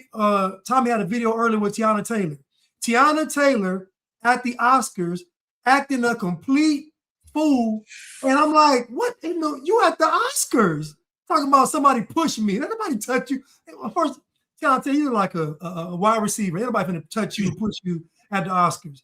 But she was making a big old scene and nobody said, calm down. It ain't that serious. Chill out. They just let her do it. I'm just like, what at the Oscars? So what I'm saying is that I don't know any group of women that could be under this kind of what we call this program or whatever and not succumb to it. I just don't see how they wouldn't. If the movies, TV shows, CNN, if everything is saying y'all are right and everybody else is wrong, how can they succumb? I don't know. Well, I gotta go ahead. Go ahead. No, we'll go to Donovan, then we'll go over to you, Corey. Go ahead, Donovan. I'll quickly respond to this, and then I got to jump. I got dinner waiting downstairs. Yeah, I think and all that shit you get in your house, then, nigga. Man, hey, you know how that goes. So listen, man, I got a woman who cooks. She takes good care of me, man. So right, you know how to season, so he better get down there. You been trying to throw shit in the nigga's face. Next thing you gonna tell me is it's gonna have a warm bed to get in. And he do. Yeah. Well, actually, look. I was gonna flex like this and let y'all know what's really up, but I said, you know what? Let me keep it classy. Let me just keep it classy. I agree with Mr. Fantastic. I think the Kamala Harris lost because she was a bad candidate. That's just all. Like that's all there was to it. It didn't have anything to do with anybody hating black women or this fake misogyny that white liberal women are blaming. They had a bad candidate. And this whole, black queen, this black queen narrative by everyone in this country, I honestly don't think they actually believe that. I think they call women black queens to patronize them. I think they do it. It's almost like, Tommy, when you and I were on Fresh and Fit years ago, you were talking about how a person who was like special needs sort of, messing around. Well, you did very good with those blogs, right? Like we're patronizing these women, and this is why they think they can do no wrong. And when they think they can do no wrong, you got women like Tiana Taylor acting a fool on national TV, and nobody can check her about it because what does she think? It's just like Melanin said. Who's gonna check me? And nobody fucking did. And nobody did. My name's Donovan Sharp. And Donovan, before you leave, Yeah. Do you know the Oscars apologized to her with zero camera proof that she was ever pushed? Oh my God. Well, you know, she was eating them groceries. So they're gonna say sorry to her. Yeah. Oh, in the movie. You didn't know she was eating Sean Penn's ass in that movie? Yeah, that's why she got the Oscar win. Hold on. What? Lamborghini doors, baby. What was she doing in the Lamborghini. movie? You fucking kidding me? No, I'm serious. Hold on, she won an Oscar? And ain't Sean Penn like 800 years old? Yep. It's all between the cheeks. And why would they show this? I have no idea. It's just like Halle Berry in Monster Ball. She got an Oscar. The only time you get an Oscar as a black woman is you doing some crazy shit with some white man. Getting degraded. Melanie Taylor got an Oscar? Yes, for that movie. Supporting actress or some shit like that? For eating ass. For eating ass. Let's just call it what it is. Eating ass. Yep. Well, thank you for that visual. As I watch the movie, Donovan. Enjoy. Thanks for Jesus fucking Christ. Yeah, you gotta watch it now. So, Jesus Christ. Oh, I'll watch it after dinner. I'm watching it after dinner. There was a black woman in a movie called Jungle Pussy. Yep. There was they made Leonardo DiCaprio say, she looked at him and said, "You love this black pussy. Say it. I love black pussy." This is crazy, man. Hold on, Tommy. Leonardo DiCaprio is an established Hollywood historic actor, and he will reduce himself. I'm trying to tell y'all, and Sean Penn, both of them reduced themselves for the Black Queen. And Sean won Best Supporting Actor for that. Kamala Harris ain't even black, but in order to be a candidate to be president, she had to say she was black. I'm just saying that when it comes to black woman, it's a whole different level of program. This is out of this world. She got an Oscar. Oh, they said the chat is saying she didn't get an Oscar. I guess it was she didn't. The movie did. She didn't. Okay, I was about to say I seen her on stage hollering and crying. The movie won, I think, 5 Oscars. Okay, I was about to say I seen her up there crying. Oh my God, holding it like. Mm-hmm. And if you think about it, her part was very minimal in that movie, but yet got her in everything now because she did that. You see her on TV all the fucking time. Yep. Exactly. Everything. She tried to get another black man to clean up her image, and that wasn't working. So this was the only next option. Think about it. When she was married to Iman Shumpert, she wasn't getting none of this hype. No, at all. Career been down the drain the whole time. Any sense now? But I think you are Blanche are 100% right on that. That maybe some grace has to be given to black women. Because what the fuck else would a little girl do if society told them nothing you do is wrong? To start shit and nothing happens. Matter of fact, you'll get an apology. There was no reason to apologize for Tiana Taylor after that incident. There's no video showing she was ever pushed.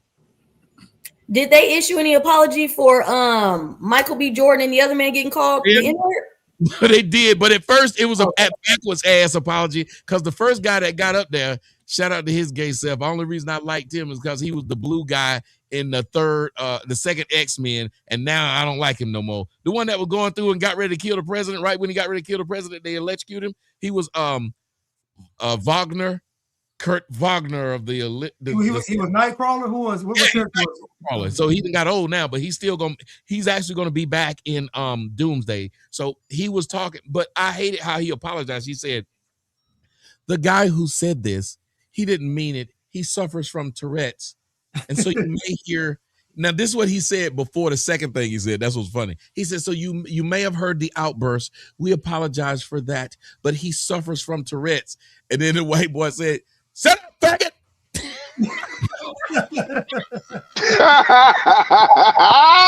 Did you not? Equal opportunity. Yes. He just shut up, faggot. They had to take him out. He was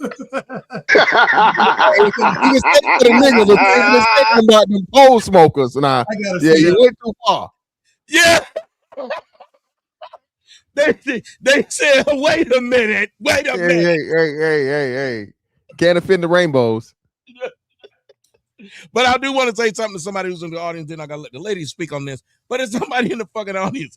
It said, you're no different You say the same thing, and we listen to you. First off, shut the fuck up, bitch. You don't listen to me. You over on YouTube. You ain't on Rumble, and that. And they would never let me be able to say any of the things I say on TV, number one. And number two, the fucking things I say are indisputable. They are correct. This fucker sit up there and said the only reason people didn't vote for this half breed, she's not even a half breed. Her husband is part Indian too, so she's more Indian than anything else. I mean, her dad, excuse me. And he came out and said it. You remember Donald Harris is his name. Yeah. Her own father came out and said she's not black. Right. And y'all still said this bitch is black. If she was black and she was black because of her daddy, do you know who she would have had on the fucking campaign trail with her? Her daddy. Her daddy. She was never with her father, who is very much still alive. He was a professor at a big college here in the United States. Look him up. Google him. Donald Harris is his name. The reason why she did not bring her father out anytime is because her father said she's not black. This is a grift. Her own dad. Right, somebody said her father lives in Washington, D.C. He said it, so they never brought him out. Now imagine, and I want all y'all black folks to think about this. You think they'd have ever voted for a black man who A, had a Jewish white wife, and B, had a mother who was alive and never brought her around on the campaign trail, kept this bitch at home? No. If your own mama won't come out and say, I endorse this person, your own daddy wouldn't. She only talked about her mom, who's dead. So we don't even know if your mama would have came out and corrected your ass. It was so sad. But again, when you say this person, sir, ma'am, that is why I'm banned from so much stuff, because I say stuff you cannot dispute. You ain't found nobody been able to tell you how wrong I am. Why it ain't no videos on YouTube? You got all kind of videos about the shit I do over on Rumble. You know what you don't have a video of? And they would have been undid this. I've been doing this for 20 years. There'd be a video of all the shit I said that was wrong. And they would just play me saying stupid shit myself. Why that video don't exist?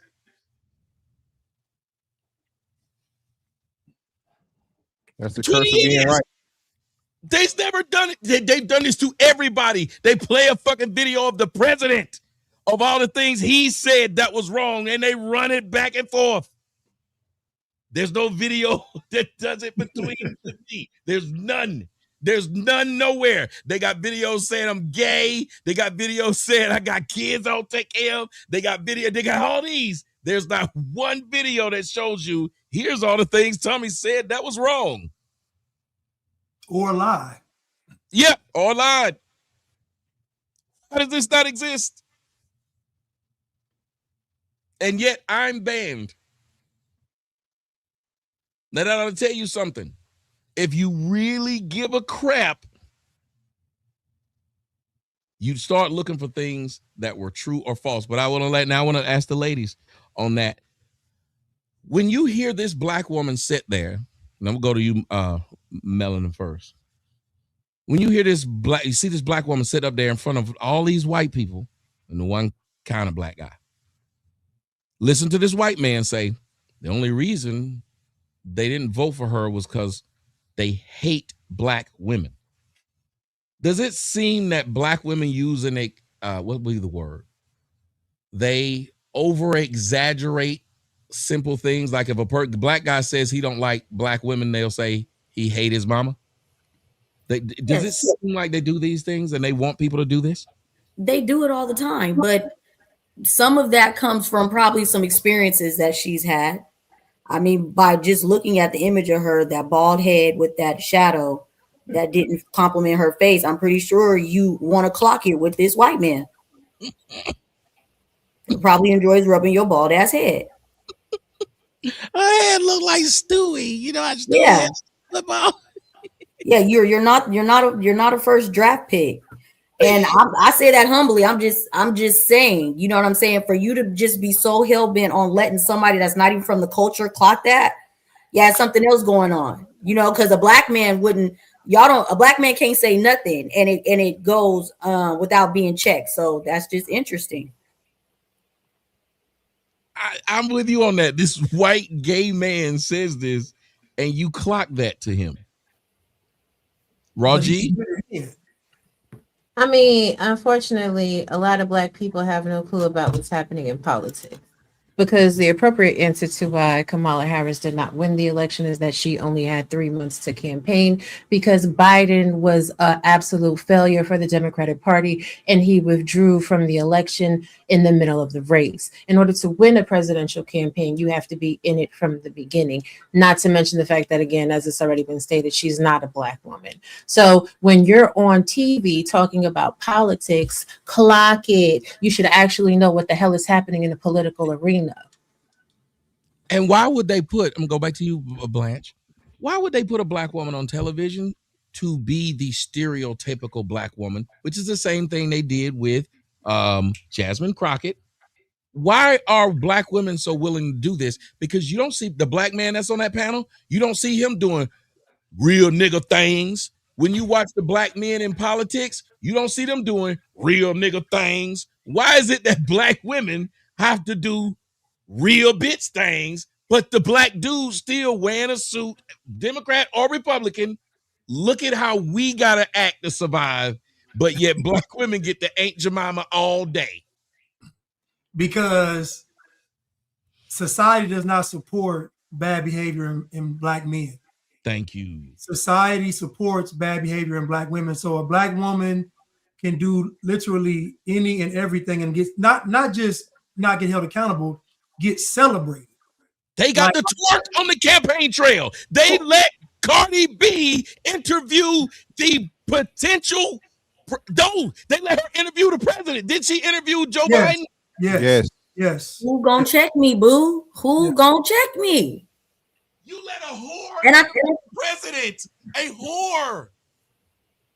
And I think it's interesting that Raw G, your perspective is that she lost because she only had 3 months, and it's not because of Megan twerking. It's not because Beyonce showing up with Kelly Rowland instead of Jay-Z. It's not because Michelle Obama got on the mic speaking on her behalf to tell her, even if you got to go against your husband, you vote for her. It's none of this. It's because she only had 3 months. With what we saw in 3 months and her being the vice president already, you don't think none of this plays a role? Absolutely not, because she didn't have a public face while being a vice president. A lot of what Kamala Harris did while she was vice president was very much behind the scene. Therefore, she had no political equity with the voters, because the reality is, in the African-American community, most people don't believe that their vote counts, so they don't go outside and vote. Of course, she had Meg Thee Stallion, Cardi B, and all of the hoopla because she had 3 months to campaign. So what you saw was a minstrel show trying to make sure she pulled in the Black voting audience, which is also why she went around and she capitalized off of the fact that she's an AKA in order to make sure that Black women came out to vote. Unfortunately for her, when we're looking at the demographics of the voters in American politics, the highest voters in American politics are Caucasian men and Caucasian women. At a close second is Hispanic men and women, and then African Americans. What she also didn't do is go into the states that she needed to swing in order to gain the Electoral College, and making sure that her campaign strategy and her platforming actually targeted the demographic that would come out and support her and vote Democrat. Because if you actually look at the polling results from that election, a lot of states that have been predominantly blue historically swung red. But that was only because she was running against Trump. But also we could take it back. She locked up more Black men in the 90s than anyone. Like, these are the conversations that was surrounded about her running for president. Like, everything else you're saying, it's long-winded and it's nice, but the facts are she's never been on the home team.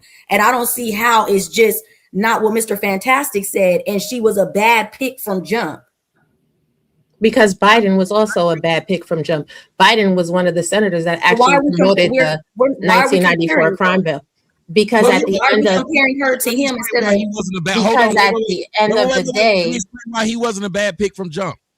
Because he won his party's election. He went out and won it. Right, and he went out and won it because he had enough time to campaign. No, I'm saying right. she never did. Right, of course she never one did. time when she tried to run, she was the first to drop out because she got no She was vote. so horrible. And again, and that's what we were saying, Raw G. So we but were saying, even though she had the option because she fought against it and Biden fought against them not doing the primary.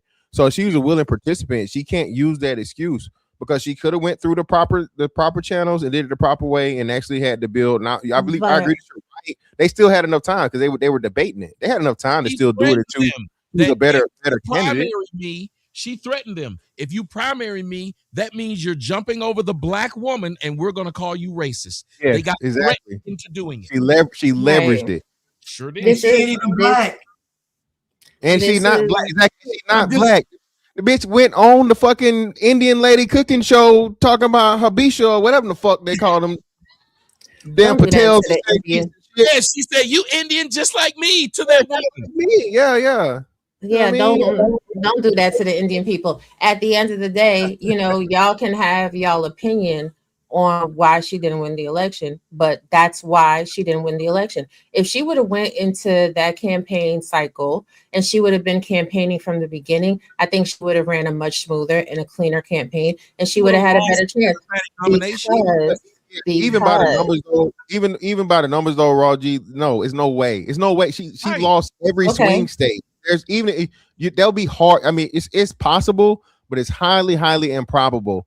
The landslide that, let's say Trump don't win in a landslide, but still the way that he won, and then despite that, still you had to look at her policy and look at her track record and who she was. You can't place any of those things, and then trying to overcome all the things that Biden did because they're still going to be on her ticket because she's vice president. She don't lose as bad, but she still loses. And here's the point. I want to say this part. Mm-hmm.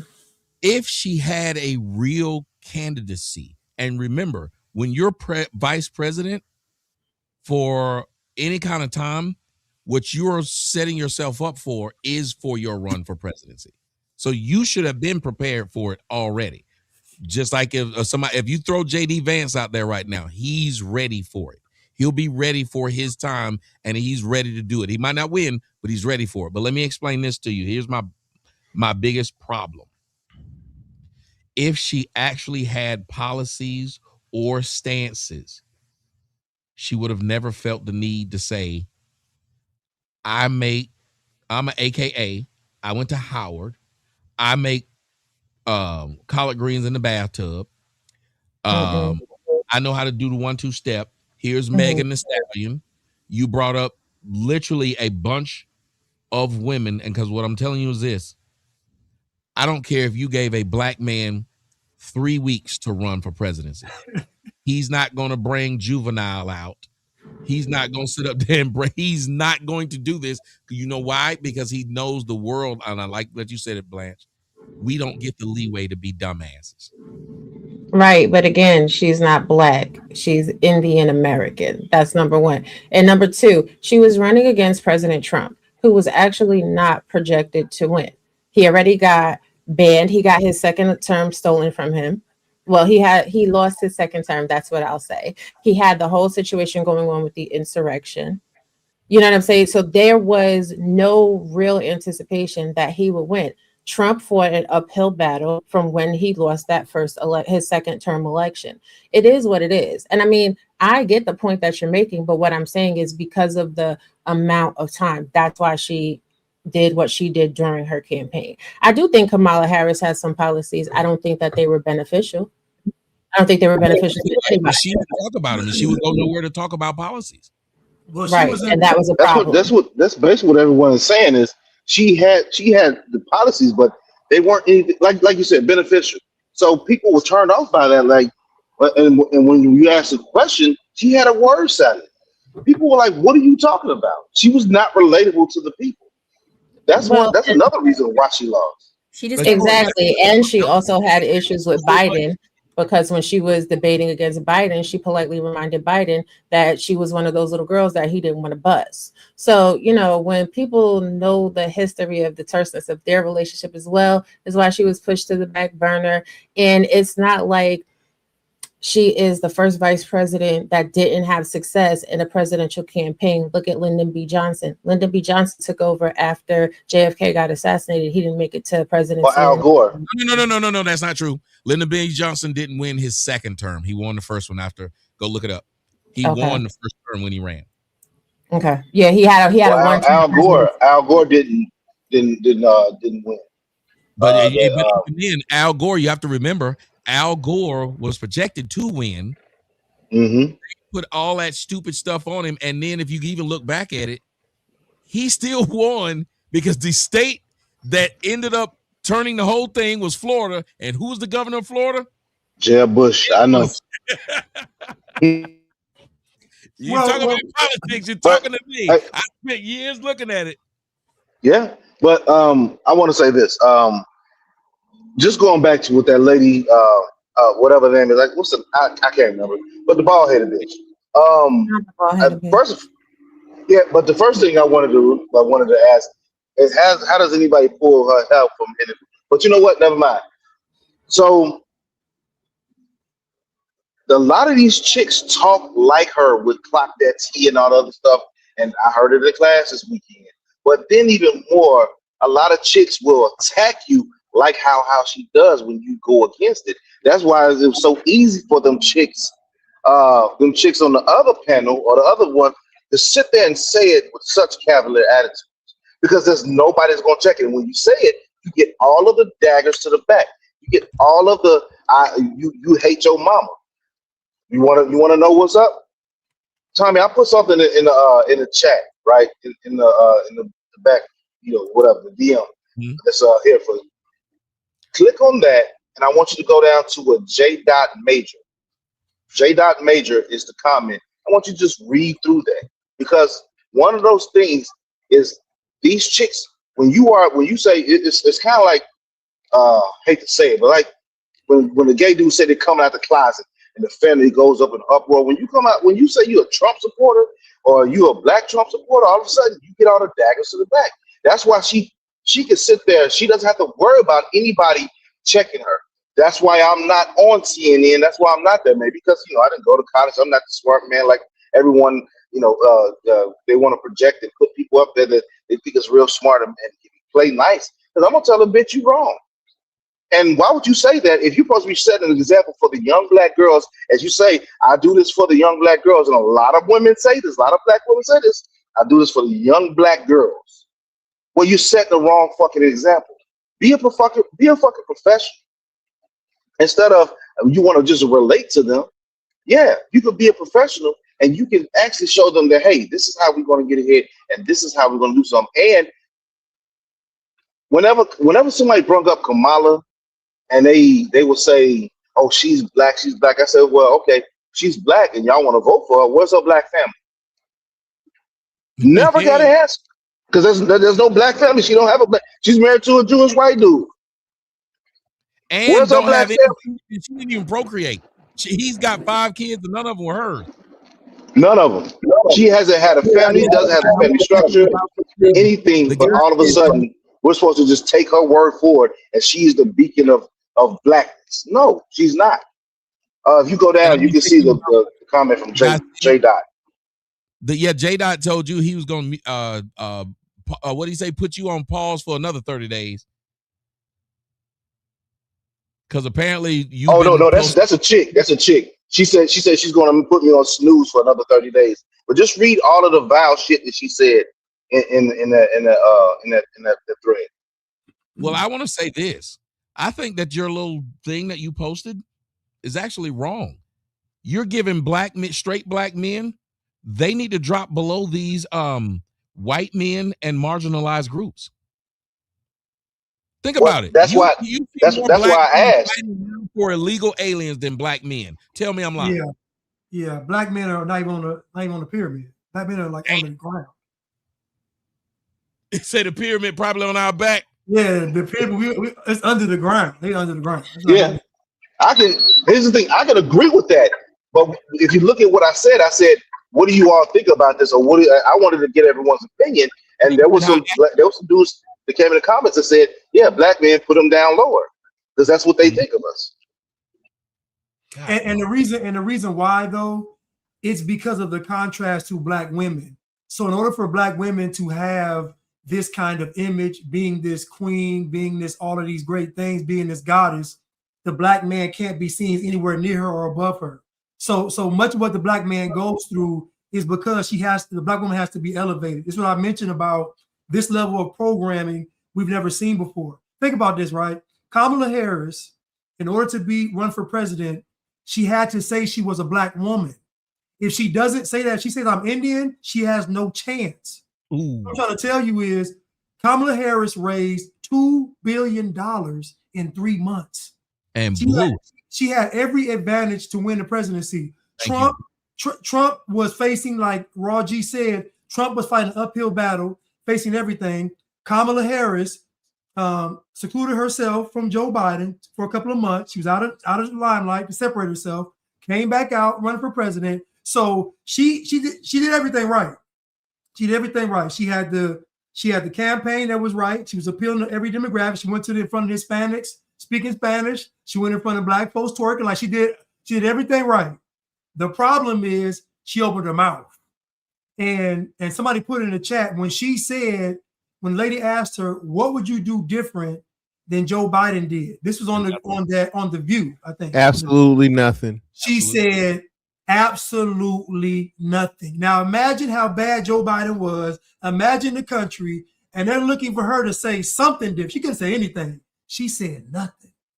So everything was in her favor to win this election. Everything. I don't care about the time. It was 3 months. She didn't need all that time. She didn't, because she's about to get. That was the better thing for her to not have as much time, because she could make fewer mistakes. Yes, she would have got exposed in a longer campaign cycle. She would have got exposed. So imagine everything in her favor, and she opened her mouth and put her foot in her mouth every single time. She couldn't help it. But guess what? Yeah, was there a time she said something when she didn't put her foot in her mouth? When she would finally speak, was there a time she didn't say something and people was like, what? Every time. But she's a woman in politics. So that's another thing. I would say she's a woman in politics that wasn't well versed enough to be campaigning in front of a lot of people as well. Because the thing is, when Hillary Clinton ran for presidency, she got a lot of pushback too. However, she's very savvy in the Hill. And she's also very media trained. So she knows what to say and what not to say. Look at how she dodged the island files, that whole conversation. She dodged that like she was in the whole Matrix. You know what I'm saying? But with Kamala Harris, because she hasn't really been in the forefront, and then she's a woman of color. I'll say that. She's not a black woman. She's an Indian woman. They were never going to elect a woman of color as president in the United States of America. Well, why do you say this when we got a man of color to be elected? Because Barack Obama was not black. Barack Obama is a half-breed as well. She ain't either. You said you're gonna say she was of color. Yeah, so of color. Okay. Yes, he's of color, but he's a man. Now. I am doing the Matrix. No, but he's a man. So you know what I'm saying? He was able to be polished and poised with what he was saying. If Barack Obama came out here, I'm not gonna hold you. If he would have came out here and he would have had Lil Wayne and Jay-Z and all of them playing on the campaign trail, he never would have made it. He never would have made it. Remember, this man was just a community organizer. She was more polished than he was. Tommy. Hold on a second, Blanche, please. One moment. I don't think that your label in politics is what makes you polished. It's kind of like what you said earlier with the white boys that don't need the degree to make all the money leaving college, right? It's about networking. It's about knowing how to present when given the opportunity. Barack Obama has always known how to present. She hasn't. I'm saying she should have known. By the time she had been the vice president, she had run her own campaign for presidency. Barack Obama had done none of those things. Listen, he was a junior senator. I'm gonna have to concede to your point. She went to a black university. She went in a black sorority. She don't know no damn better. They had her drinking Jungle Punch. Okay. I think it goes back to what Blanche was saying. She leaned into what she thought was the thing she had to do. She wasn't Miss Black and Black nowhere else. She tried it then. Shout out to the AKAs. politically expedient for her to check all the boxes, like Blanche said. I love the gays. I love the elite. She checked all of the boxes, and they started to realize she had no substance behind any one of them. Yeah, because that's not who she really is. That's not what she believes in at all. That was what and Raw G too. If you go back and listen to Obama's campaign, he was more conservative than Trump. Mm-hmm. When Obama ran, he ran like a conservative. And so he didn't lean into black shit. Yeah, he led with conservative values, family, all working. Like how Obama talked during this campaign was night and day from how he ended in his presidency. It was two different people. Exactly. So I'm saying, but with Kamala though, she didn't even try to meet the people in the middle of the road. Like she didn't even attempt to say, okay, I'm gonna come a little bit to the center.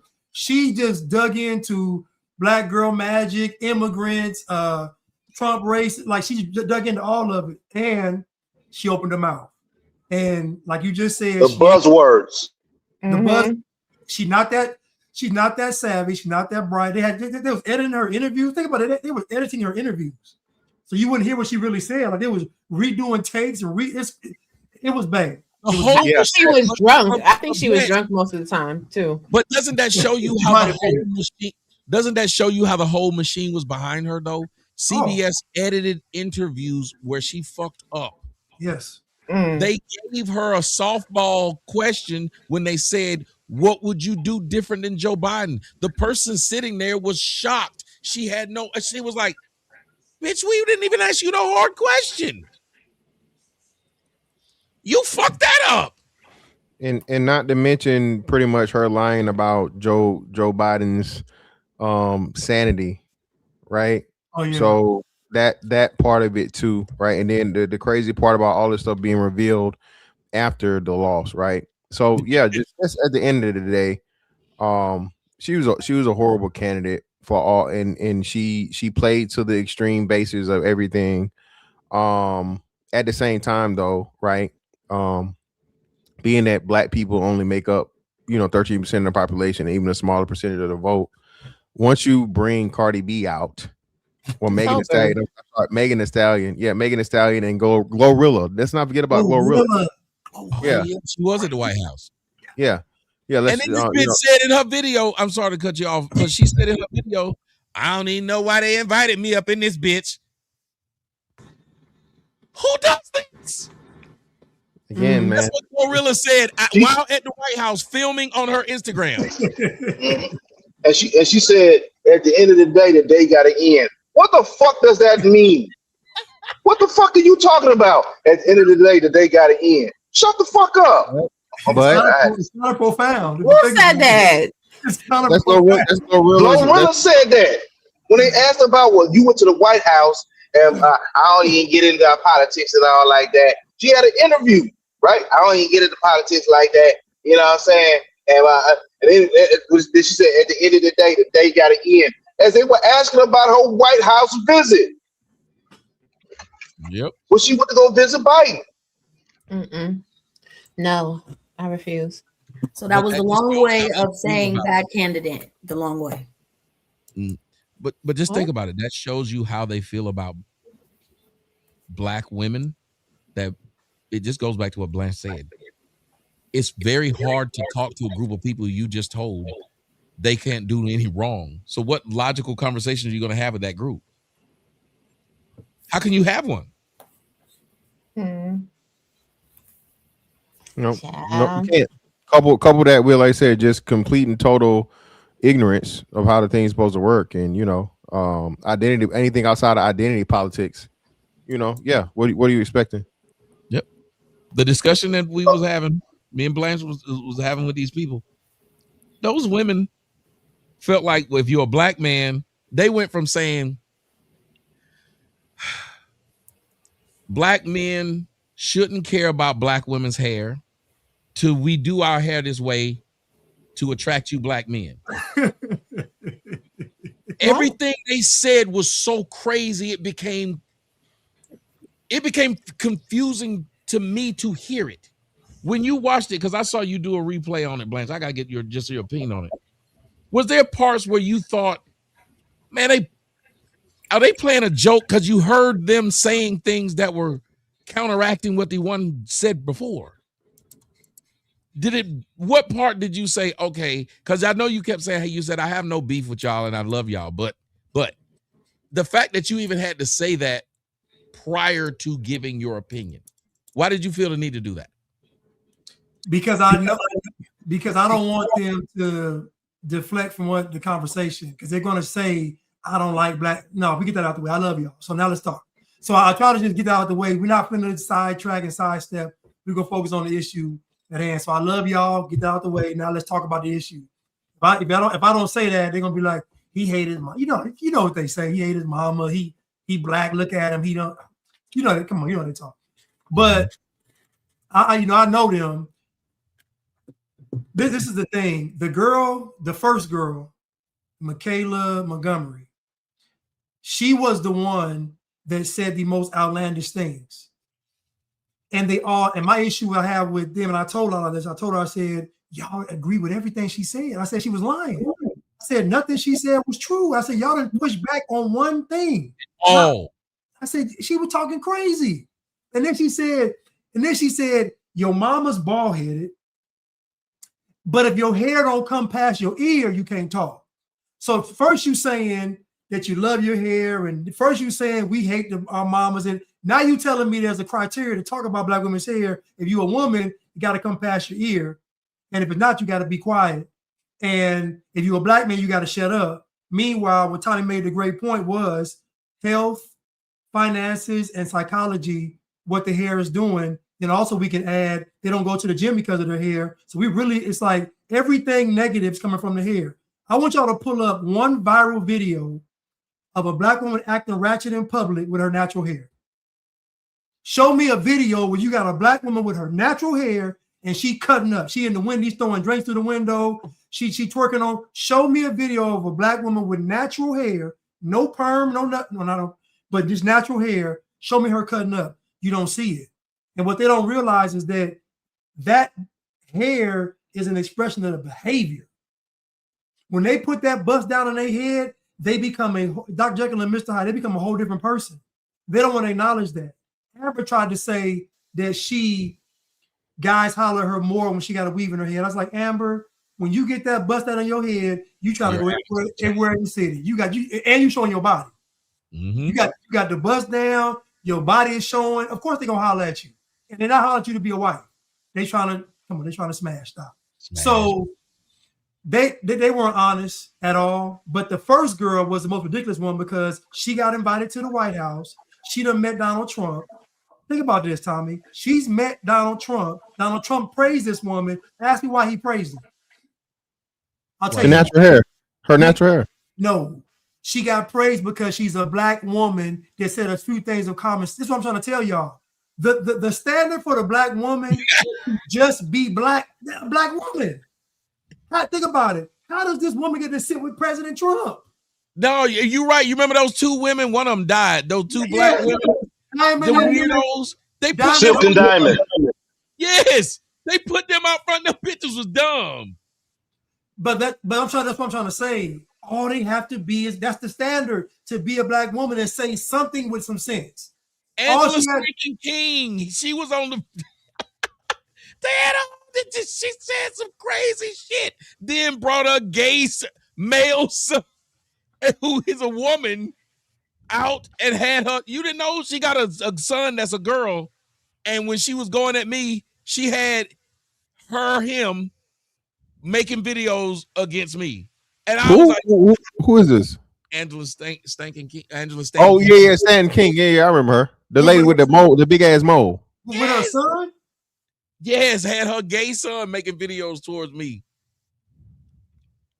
in a dress with a bust down. Yeah, man. Listen, again, that's another thing too. I've actually heard a black woman say that she cried when she saw herself with like her first weave, and it's crazy to the programming and the black women don't understand the obsession and the addiction they have to, somebody else's hair. And they always go European beauty standard. Well, y'all started the first motherfucking wig or weave y'all want is a blonde one for some reason. So how you going? Y'all don't like black women because y'all. Who invented the hot comb? Yeah, that's what I don't understand how and why. So that's what I'm saying. You had so many years of where black women, whether you rocked a fro or you straightened your hair or whatnot, what have you. I understand not using the the perms and things, especially now you find out fibroids and all the health issues that it caused. But why can't you just wear your natural hair? If that's gonna, for one, the amount of money that black women spend on the weave industry is literally bolstered and held up by them. The weave industry as a whole is crazy. Yes, billions upon billions of dollars, and y'all get a little bit of kickback from the few hairdressers that install it, right? Ooh. So that's what we saying, man. If you just stop buying weave for a year, black women can take the whole motherfucking industry over by force and control it. But hey, it is what it is. Oh, and there was a few other things that she said that really hurt my feelings. And again, nobody pushed back. The one girl said, and black men, y'all have the same kind of hair that we have. You never see a black man with long hair. They either bald-headed or cut it short. And I was like, bitch, you never watched the NBA game or an NFL game? Right. You never seen rappers? Nigga, it was this nigga on YouTube who used to talk shit about me all the time. He's like, oh, we. This nigga was in his 40s when he grew his hair down his back. He was in his 40s when he did it. Then they had the nerve to say, nigga, why you don't grow your hair? I said, bitch, because my hair stopped. I'm 50. It stopped. I didn't cut. I didn't sit up there and throw no white man's hair on my head either when I had a head full of hair. When my hair used to grow, it was all head full of hair. I love my hair. I had no problems. I used to grow it long and twist it. Used to sit up there. I had to dread it sometimes, cut it off, start again. I don't have no problem. I had dreads for 7 years. Right. I don't way down in my back. The hair bitches came. In my 30s, I had dreads. I had in my 30s, I had dreads. Went all the way down to my back. I started growing them from a bald fade. I said, fuck it, I'm just gonna start doing it. That we don't have our hair long. And again, she told another lie. She said, don't compare us to your mama, because your mama and your grandmama, they had years of learning how to do their hair. I'm like, wait a minute. Then they would have passed it to you stupid bitch. Exactly. They would have taught you. And especially if you our age, so that you can't even use that excuse. If you're under, I would say maybe 30, you got that excuse. But if you're over 30 for sure, you definitely done got your neck burnt by a hot comb before. Just for me, all the shit that fucking black women did from a hair standpoint, when they first started box braids and all this other shit, before the weaves even hit, because weaves didn't even really hit for real until I was probably about like maybe in high school, and then especially I think like early late 90s. Them off a bitch, didn't it? Huh? You remember when we was young, when they had black videos, you would walk by and snatch a wig off a girl. Yeah. We had that wig on. Remember the yeet? That was the thing that they we didn't believe in it. Yeah, nah. That's not nothing that was even a thing. Like when we were kids, weaves and wigs weren't that big. The braids was the most they would do because what's Poetic Justice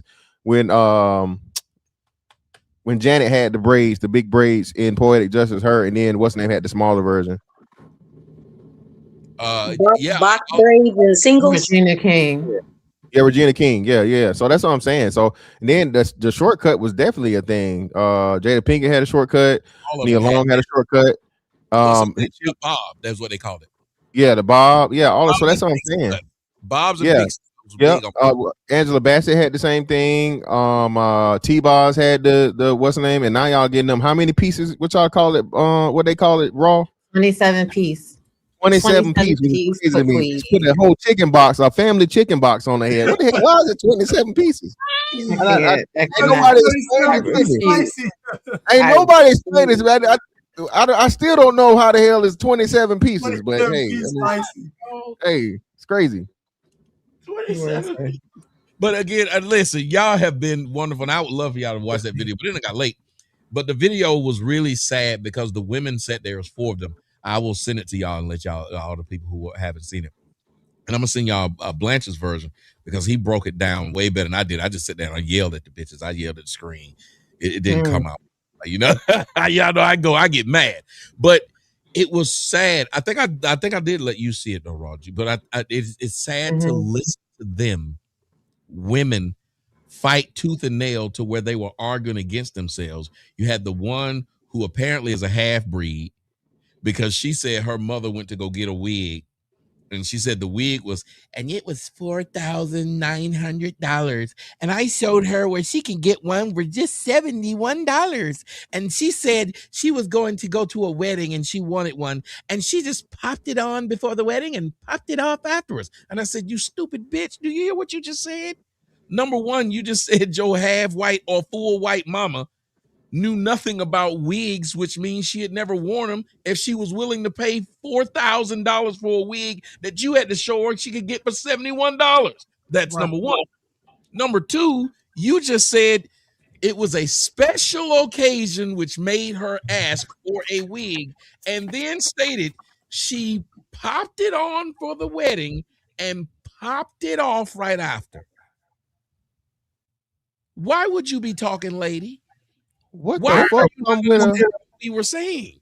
Hold on. What the fuck come with a $4,000 wig? A brain? No, so this is the thing about wigs. The more expensive they are, the better quality the hair is. So if a wig costs like $5,000, that's that, they done took their hair and sacrificed it to the gods for their prayers, and they repurposed it into a wig. Yeah, Jesus, they got the tomb. Is Jesus hair? It's Jesus hair. And Buddha hair. It's Buddha hair. It's Buddha hair. Hair Krishna. Why? What is it when you put it on your head? Is it going to infuse in your scalp, and now you're going to be doing it for the rest of your life? Tommy, for $4,000, that bitch better turn it into Thor, and it better come with the hammer and the axe. I hate y'all so much. $4,000. Oh my god! Somebody died behind that wig too. You know that, right? Somebody died behind that wig. They killed somebody for that. Yeah, wig. You got to listen. Got to. Jesus wept on the wig. Yes. I don't see how. There has to be a pay limit. Like you would say, no, it's not worth that. Like if I told a nigga right now, man, I paid $100,000 to fuck that bitch. It don't matter what she looked like. Every nigga would be like, bruh. It don't matter what she look like. They gonna say $100,000 though.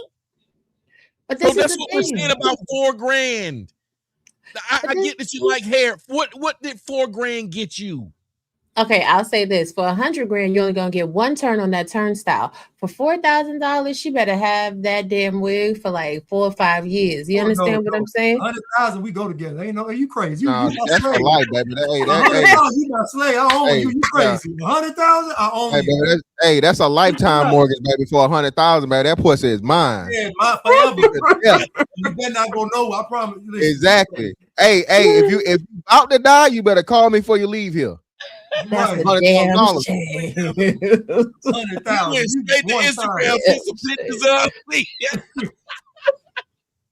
He done went to Facebook and in a committed relationship. Right, in a committed relationship, it's complicated, right? Exactly. It's whatever. She thought she was slick. She went to sleep in the bed like this. He I'm up there like, I'm like Suge Knight. I'm in all the pictures, all the videos. I'm in all the shit, bitch. $100,000. She woke up chained to the bed. Oh no, it's a new life. You ain't going nowhere. Right, no, that's a salary. That's not a lifetime. Right. That's what we saying, Raw G. I think men just look at something differently because you telling me you spent $4,000 on hair. I just want, and I'm not even telling you I won't give you the $4,000, baby. I just need to know why is it $4,000? Why is it $4,000? Shit, but no. Oh gosh, I did watch that. I paid $100,000 to sleep with this woman. He gonna be like, well, what else came with that? If I then say, oh no, I had that pussy for the last 10 years, he'd be like, oh, okay, well, I understand. I don't understand. You still overpaid, nigga, but you done had it for 10 years. I understand. All right. So we can't understand. And the fact that y'all are willing to do that, like a Birkin bag, there's not a nigga on earth that think that makes sense. Nah, Birkin bags are stupid. Especially when I Mr. think Chang and Mr. Chin said they can make that shit for $500. right, but this is the thing. That's the same thing with wigs. A lot of people be paying for these wigs. They think it's quality. They might as well go get them for the low because they're gonna change it in 2 weeks anyway. I'm just saying real quick. Yep. I think the women that were on that panel, they missed the opportunity to have a really honest conversation. They were too busy trying to have the gotcha moment. I mean, even when it comes down to hair and the story of Black women's hair, Madam CJ Walker and all this and all that, I'm gonna give y'all the long read down. Black women wear wigs because our hair is thick and our hair is annoying, and nobody has at least a good 14 hours to dedicate to natural hair every week when they're doing 50 million other things. So the wigs are easy to do. I'll say it's a little bit lazy for those that don't do anything to their hair as far as maintenance, like moisturizing and taking their natural hair down and washing it and really feeding it to grow. If you just put a wig on and you just leave the wig on for like a month, no sis, your hair should never stink. Just like your box should never stink, your hair should also smell good. All right. But there's people that are ridiculous. Lazy though. Listen to what you're saying. The majority of Black women think a stinking box is a normal box. Why do you think, even in the Black movies, they say you can smell sex? In almost every Black movie, the idea of you smelling sex before you walk in the room is a thing. Because hoes is nasty. Like at the end of the day, ladies, make sure y'all get yourself some of this. Okay, keep some of this on deck. All right. Drink you some water. Take you some probiotics. Okay, go outside, walk around, soak that tunchi. Y'all better not be smelling like no damn fish. Yeah. How about stop letting niggas busting you raw and then going to the club right afterwards? Well, yeah. And fuck, and I've told them after we got through fucking, go in there, you can take your shower. No, I take one when I get home. So you just gonna walk around smell like ass? They don't see a problem. I've had to see bitches when they's on their period. Hey, bitch, go take a bath. What you talking about? Bitch, you smell like pennies. Mm. I can smell you on your fucking period. Mm. Like a whole fucking iron smelting company in here. What the fuck? He talking right now. That's nasty. Hey, Tommy, good Lord. I can smell blood and I hate the smell of it. Hey, so I wanted to say this because we were just talking about the hair and everything, right? So I pulled into the job and I asked one of the security guard brothers, and I wanted to ask him, do he really date chicks with hair? What was your answer, bro? I do, but I would encourage him to take that shit out. Exactly. You said he encouraged him to take that shit out. My question is, why do women think that men or Black men like this shit when we don't? They don't care what because that's right. That's the lies they tell themselves. They actually listen to dudes. They will understand that 90% of us will prefer natural look. They do it for each other. He said for women validation. Yeah, crazy. They said it because Black men are cheap. Pictures on that's all for each other. Yeah, the girl went viral last year. She says because Black men are cheap. Any man that tells you anything about weave, he don't like weave is because he's cheap and can't afford your hair maintenance. I mean, at the end, they find every reason. That's crazy. Yeah, that is crazy because here's the thing. A man, you shouldn't be worried about if a man is cheap or not. If you're wearing a wig and your man doesn't want you to wear a wig, then that's something you should be maintaining on your own. First and foremost. And I think women need to maintain their own hair from the get-go. I think a lot of the maintenance stuff that women expect from men, like the expectation of it is cumbersome. It's not attractive. It's not feminine. But when it comes down to this hair, y'all don't do it for dudes. You do it because you want to feel sexy. You have an internal image of what sexy looks like to you. And you want to project that to the man. And if a man is telling you sexy is without your wig, at least take your wig off in the house. Let him play with your natural hair. I'm sorry, that's fucking with me. I'm broke because I don't like weave.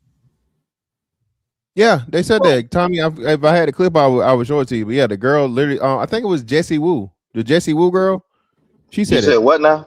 Jesus Christ. Any Black man that tells you he doesn't like weave is because he's broke and he's cheap. He don't want to afford. He can't afford your hair. They find any fucking reason just to say, like, just to downgrade some shit. instead of just saying maybe I should change some shit and do something with my hair and stop being fucking lazy, they find any fucking excuse or reason. You must be cheap. You must be this, and because hurt people hurt people. You just got to fucking try and find a way. You must be broke. No, I just asked a young man that I don't even really know him. Right? I asked him. Men don't want that shit. He said I would encourage it. He said 90% of that shit is the women doing it for each other so they can compete with each other and say, guess what? I got this Yankee in my head to brag to each other. That's bullshit. You know what? Shut up. But this is. Hold on, y'all. Hey, Tom, I gotta go. Listen, y'all. Yeah, we finna wrap it up. Okay. Let them know where they can find you, Blanche. Y'all can find me at He Is Blanchard on YouTube, Instagram, Free Blanche on Rumble and TikTok. So that's where I'm at. Thank you so much, Tommy. Thank y'all for entertaining me today. Thank y'all so much. Love y'all too. And I'll see y'all soon, hopefully.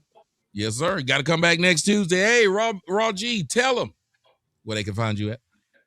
You can find me on YouTube at Mind Chaos Real. You can find me on iTunes at The Petty the Best. And yeah, do that. Make sure you check out my music. It's sexy. This has been. Why you don't know music with me? We could do music anytime, Tommy. Anytime. I'll come right over to Georgia. I've been wanting to make some music with you for a while. See, doing too much. You know, I'm married.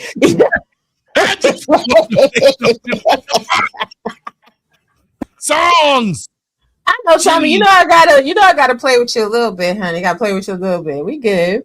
You don't play with it too long. Get something. See? Oh, that's way quick. Tommy's crazy. But I definitely will come back next Tuesday. This was fun. I'm glad I survived on through. Yes, we have fun over here.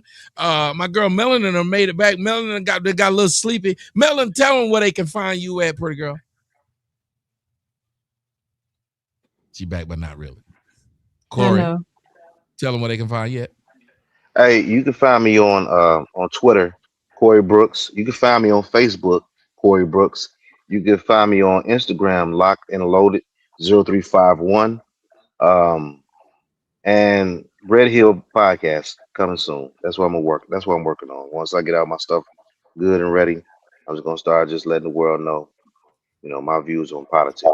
Well, later on the day, we're gonna make sure we can get your mic and stuff set up. So later on the day, I'm gonna hit you. We're just gonna do. I'm gonna set up a space and see if we can get it to work. Get it to work. Okay. Well, thank you, bro. I appreciate it, and I appreciate everybody on the panel and all the conversation. Thank you all.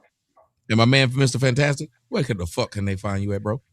Mr. Fantastic 824 on all social media platforms. That's YouTube, that's X, that's IG, that's TikTok. I'm officially a TikToker now. I got banned because I refused to TikTok, so I got suspended for a little minute. But yeah, man, Mr. Fantastic 824. Wherever you find that name at, you'll find me at. Appreciate your time as always, bro.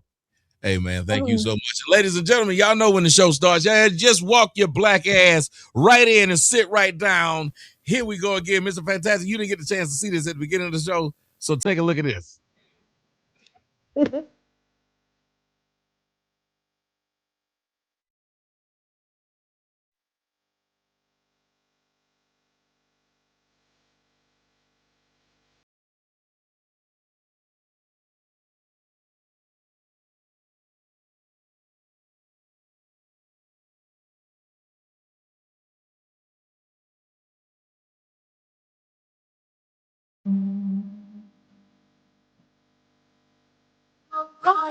Set your black ass down.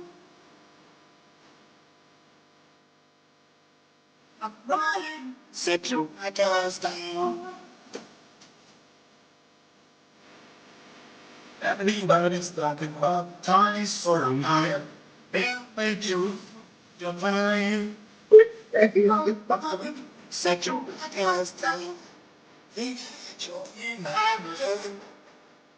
I'm riding. Set your black ass down. Then set your back low. I'm riding. Set your black ass down.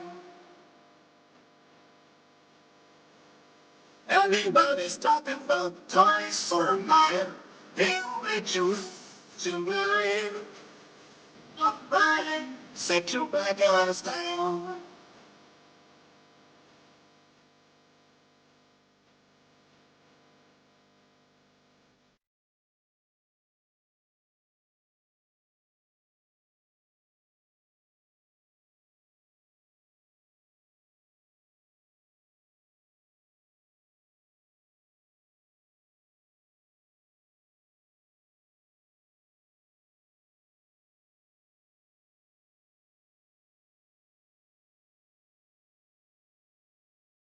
Nobody set you back on the stand. Nobody set you back on the stand. Everybody's talking about Tony Sotomayor. They want you to believe. Nobody set you back on the stand.